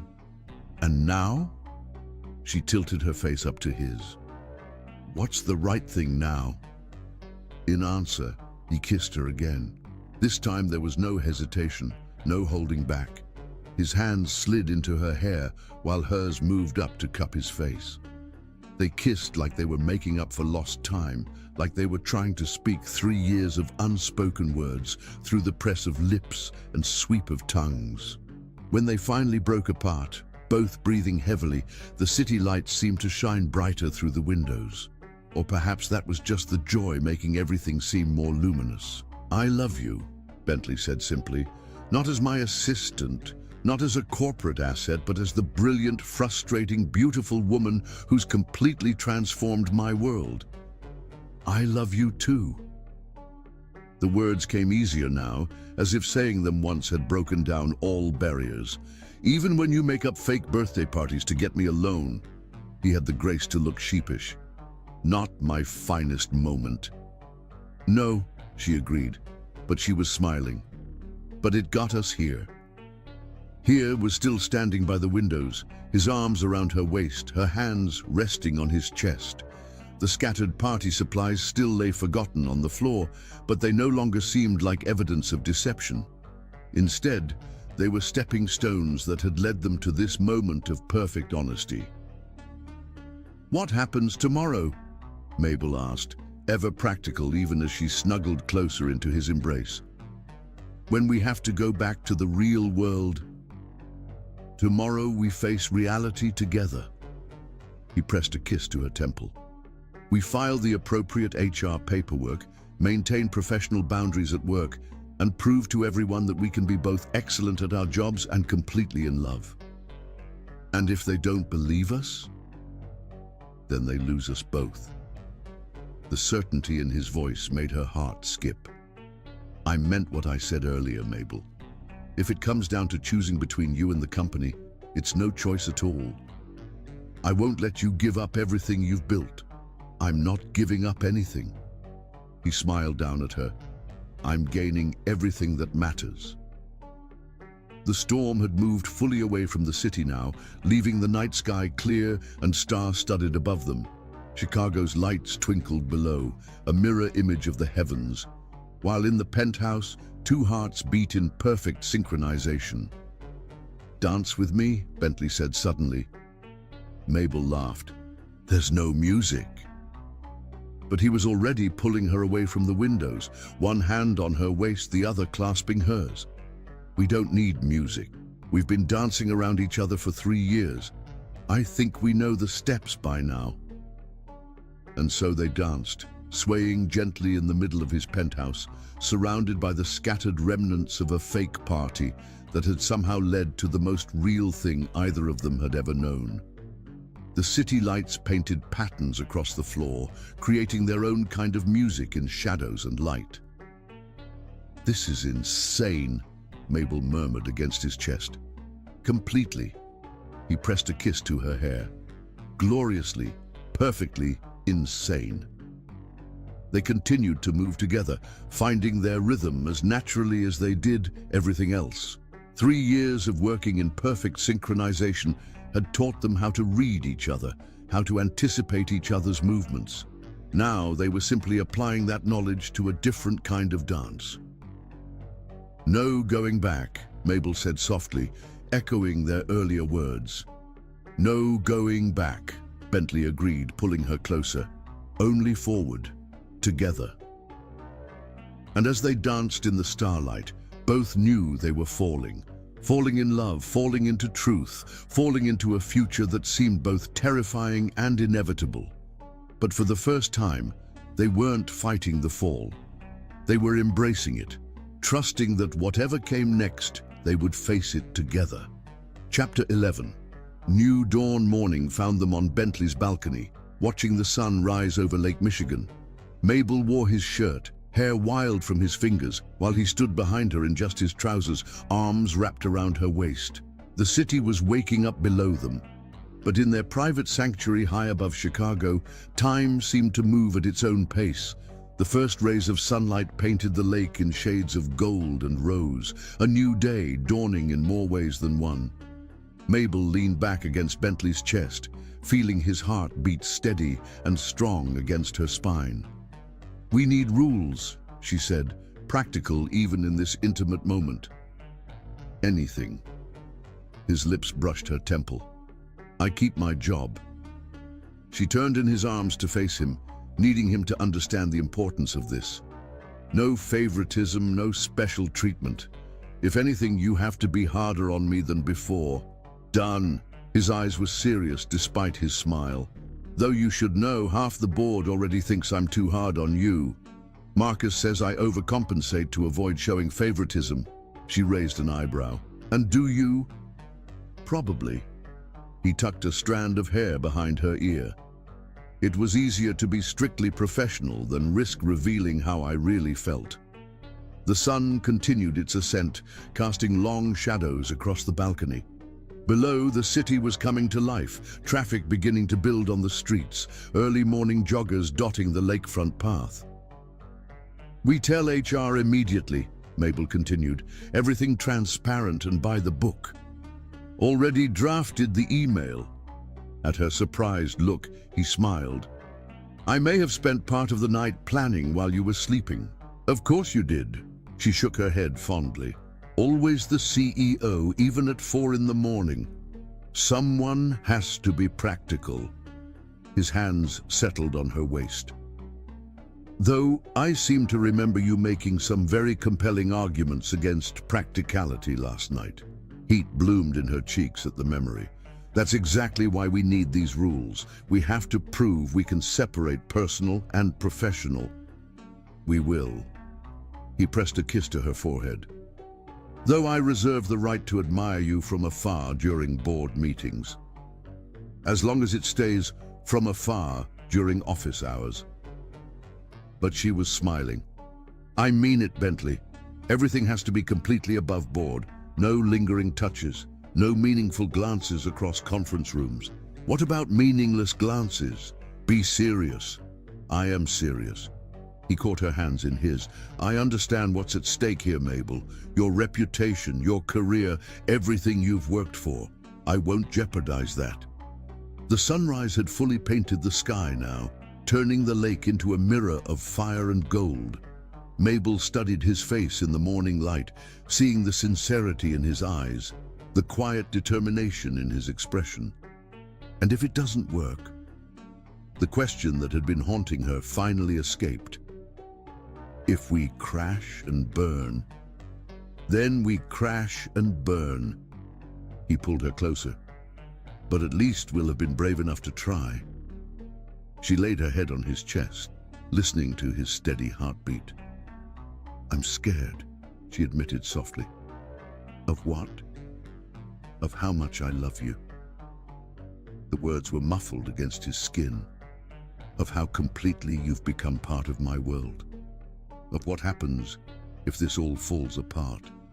His arms tightened around her. "Do you know what scares me?" She tilted her face up to look at him. "What?" "The thought of going back to how things were. Of pretending you're just my assistant. Of maintaining professional distance when all I want is to hold you like this." His voice was rough with emotion. "I've spent 3 years loving you in silence, Mabel. I can't go back to that." The sun had fully risen now, bathing them in golden light.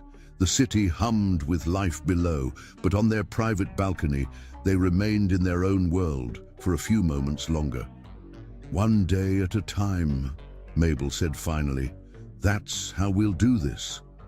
"One day at a time," he agreed, "starting with HR paperwork." She laughed despite herself. "Very romantic." "I thought you wanted professional?" But his eyes sparkled with amusement.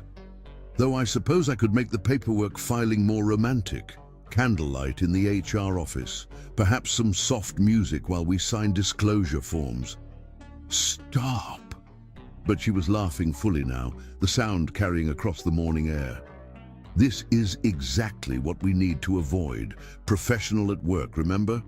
"Strictly professional," he agreed, then proved how unprofessional he could be by pulling her into a kiss that made her forget all about HR paperwork and disclosure forms. When they finally broke apart, the sun was fully up and reality was beginning to creep back in. They would have to face the world soon, meetings and mergers, board members and office politics. But for now, they had this moment, this perfect sunrise, this new beginning. "I should go home and change," Mabel said reluctantly. "I can't exactly show up to work in your shirt." "Why not? It looks better on you anyway." She swatted his arm playfully. "Because we're trying to be professional, remember?" "Right. Professional." He pressed one last kiss to her temple. Though for the record, you've never looked more beautiful than you do right now. The compliment made her blush, but she forced herself to step back. I'll see you at the office. Wait. He caught her hand before she could leave. Have dinner with me tonight? A proper date. No fake birthday parties involved. Her smile was radiant in the morning light. I'd like that. As she gathered her things and prepared to leave, Bentley watched her move through his penthouse with easy familiarity, as if she belonged there. In many ways, she did. She'd been part of his life, his world, his heart for 3 years. The only difference now was that they could finally acknowledge it. Mabel! He called just before she reached the elevator. She turned, still wearing his shirt, hair messy from his fingers, looking more beautiful than he'd ever seen her. Yes, I love you. Her smile could have outshone the sunrise. I love you too, even when you make up fake birthday parties to seduce me. Never going to let me live that down, are you? Not a chance. The elevator dinged its arrival. See you at the office, Mr. Lawson. See you at the office, Ms. Sawyer. And as the elevator doors closed between them, both knew that while maintaining professional distance at work would be challenging, what they'd found together was worth any amount of careful boundaries and HR paperwork. They had faced their fears, admitted their feelings, and chosen to be brave enough to try for something real. The sun continued its ascent over Chicago, promising a new day full of possibilities. And in a high-rise apartment and a penthouse suite, two hearts beat in perfect synchronization, ready to face whatever challenges lay ahead together. Chapter 12. Epilogue. 6 months later. The Chicago skyline glowed gold in the late afternoon sun, the same way it had on that fateful evening 6 months ago. Mabel Sawyer stood at the familiar floor-to-ceiling windows of the Lawson Enterprises boardroom. But this time, she wasn't just the CEO's executive assistant. 3 promotions in 6 months, each one earned through brutal competition and flawless execution, had led to this moment. The board is staring, she whispered to Bentley, who stood close enough for their shoulders to brush, professional but intimate. Let them. His hand found hers under the conference table, hidden from view. A small smile played at his lips. Ready to show them why I fell in love with your mind first. She squeezed his hand once before releasing it, straightening her jacket as she rose. The boardroom fell silent, all eyes on her. She wore deep blue today, the same color as the dress from that stormy night when everything changed. Her natural hair was styled in an elegant crown of braids, no longer hiding behind conservative corporate styles. Mr. Lawson, members of the board, she began, her voice strong and clear. Let me show you the future. Over the next hour, she laid out a 5-year strategy that would revolutionize Lawson Enterprises. Her presentation was flawless, her command of the room absolute. She fielded questions with razor-sharp precision, turning potential criticisms into opportunities. Even the most skeptical board members found themselves leaning forward, engaged despite themselves. Bentley watched from his seat at the head of the table, pride swelling in his chest. This brilliant, unstoppable force of nature had chosen to love him, to build a future with him. Every day he thanked whatever twist of fate had given him the courage to finally break through their carefully maintained distance, even if his methods had been less than perfect. The sun was setting by the time the presentation concluded, painting the boardroom in shades of amber and rose. The board members filed out, still discussing Mabel's proposals in excited tones. Even Harrison, who'd been the most vocal critic of their relationship, stopped to shake her hand. When they were finally alone, Bentley pulled her into his arms. You were magnificent. Professional distance in the office, remember? But she was smiling as she settled against his chest. The workday ended 10 minutes ago. He pressed a kiss to her temple. And you deserve to be celebrated. That was the most brilliant strategy presentation I've ever seen. Better than your Singapore merger pitch? Much better, though I might be biased. She laughed, the sound echoing in the empty boardroom, just a little. They stood together at the windows, watching the city transition from day to night. 6 months had changed so much, yet some things remained beautifully constant, the way their hearts beat in sync, the perfect fit of her head under his chin, the electricity that still sparked whenever their eyes met across a room. "Do you ever regret it?" Mabel asked softly, "taking the risk?" "Never." His arms tightened around her. "Though I do regret the fake birthday party. Not my finest moment." "I don't know." She turned in his arms to face him. "It led us here, didn't it? Sometimes the messiest beginnings lead to the most beautiful endings." "Who says this is an ending?" Bentley reached into his pocket, dropping to one knee as he pulled out a small velvet box. "I'm rather hoping it's just the beginning." Mabel's hands flew to her mouth as he opened the box, revealing a stunning ring that caught the last rays of sunset. "Mabel Sawyer," he began, his voice rough with emotion. "You've been running my life for 3 years, my heart for just as long. You challenge me, inspire me, make me better in every way. Will you marry me?" Tears sparkled in her eyes as she looked down at him. "The board will have opinions about this." "Let them," he grinned. "You just showed them exactly why you're irreplaceable. This isn't about corporate mergers or power plays. This is about me loving you, wanting to build a future together." "In that case," she pulled him to his feet, wrapping her arms around his neck. "Yes, 1,000 times yes."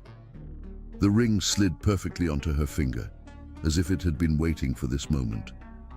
Their kiss was sweet and tender, full of promises and possibilities. "We're going to change the world together," Bentley whispered against her lips. "We already have." She smiled up at him. "But I can't wait to see what we do next." As night fell over Chicago, the boardroom where they'd maintained professional distance for so long became the site of their newest beginning. The city lights twinkled below like earthbound stars, while in the glass tower above, 2 hearts beat as one, ready to face whatever challenges lay ahead. The deception that had brought them together had long since been forgiven, transformed into a story they would tell their children someday, about how sometimes love requires a little courage, a lot of trust, and occasionally a fake birthday party to break down the walls we build around our hearts. Bentley held his fiancée close, marveling at how perfectly they fit together. In the reflection of the windows, he could see their future stretching out before them, bright, beautiful, and full of endless possibilities. "I love you," he murmured into her hair. "I love you too," she replied, her new ring catching the city lights. "Even when you make up fake parties to propose to me." His laughter joined hers, echoing through the boardroom where their story had begun and would continue to unfold, one beautiful chapter at a time. Outside, Chicago's lights sparkled like diamonds scattered across velvet, a fitting celebration for a love that had finally found its perfect moment.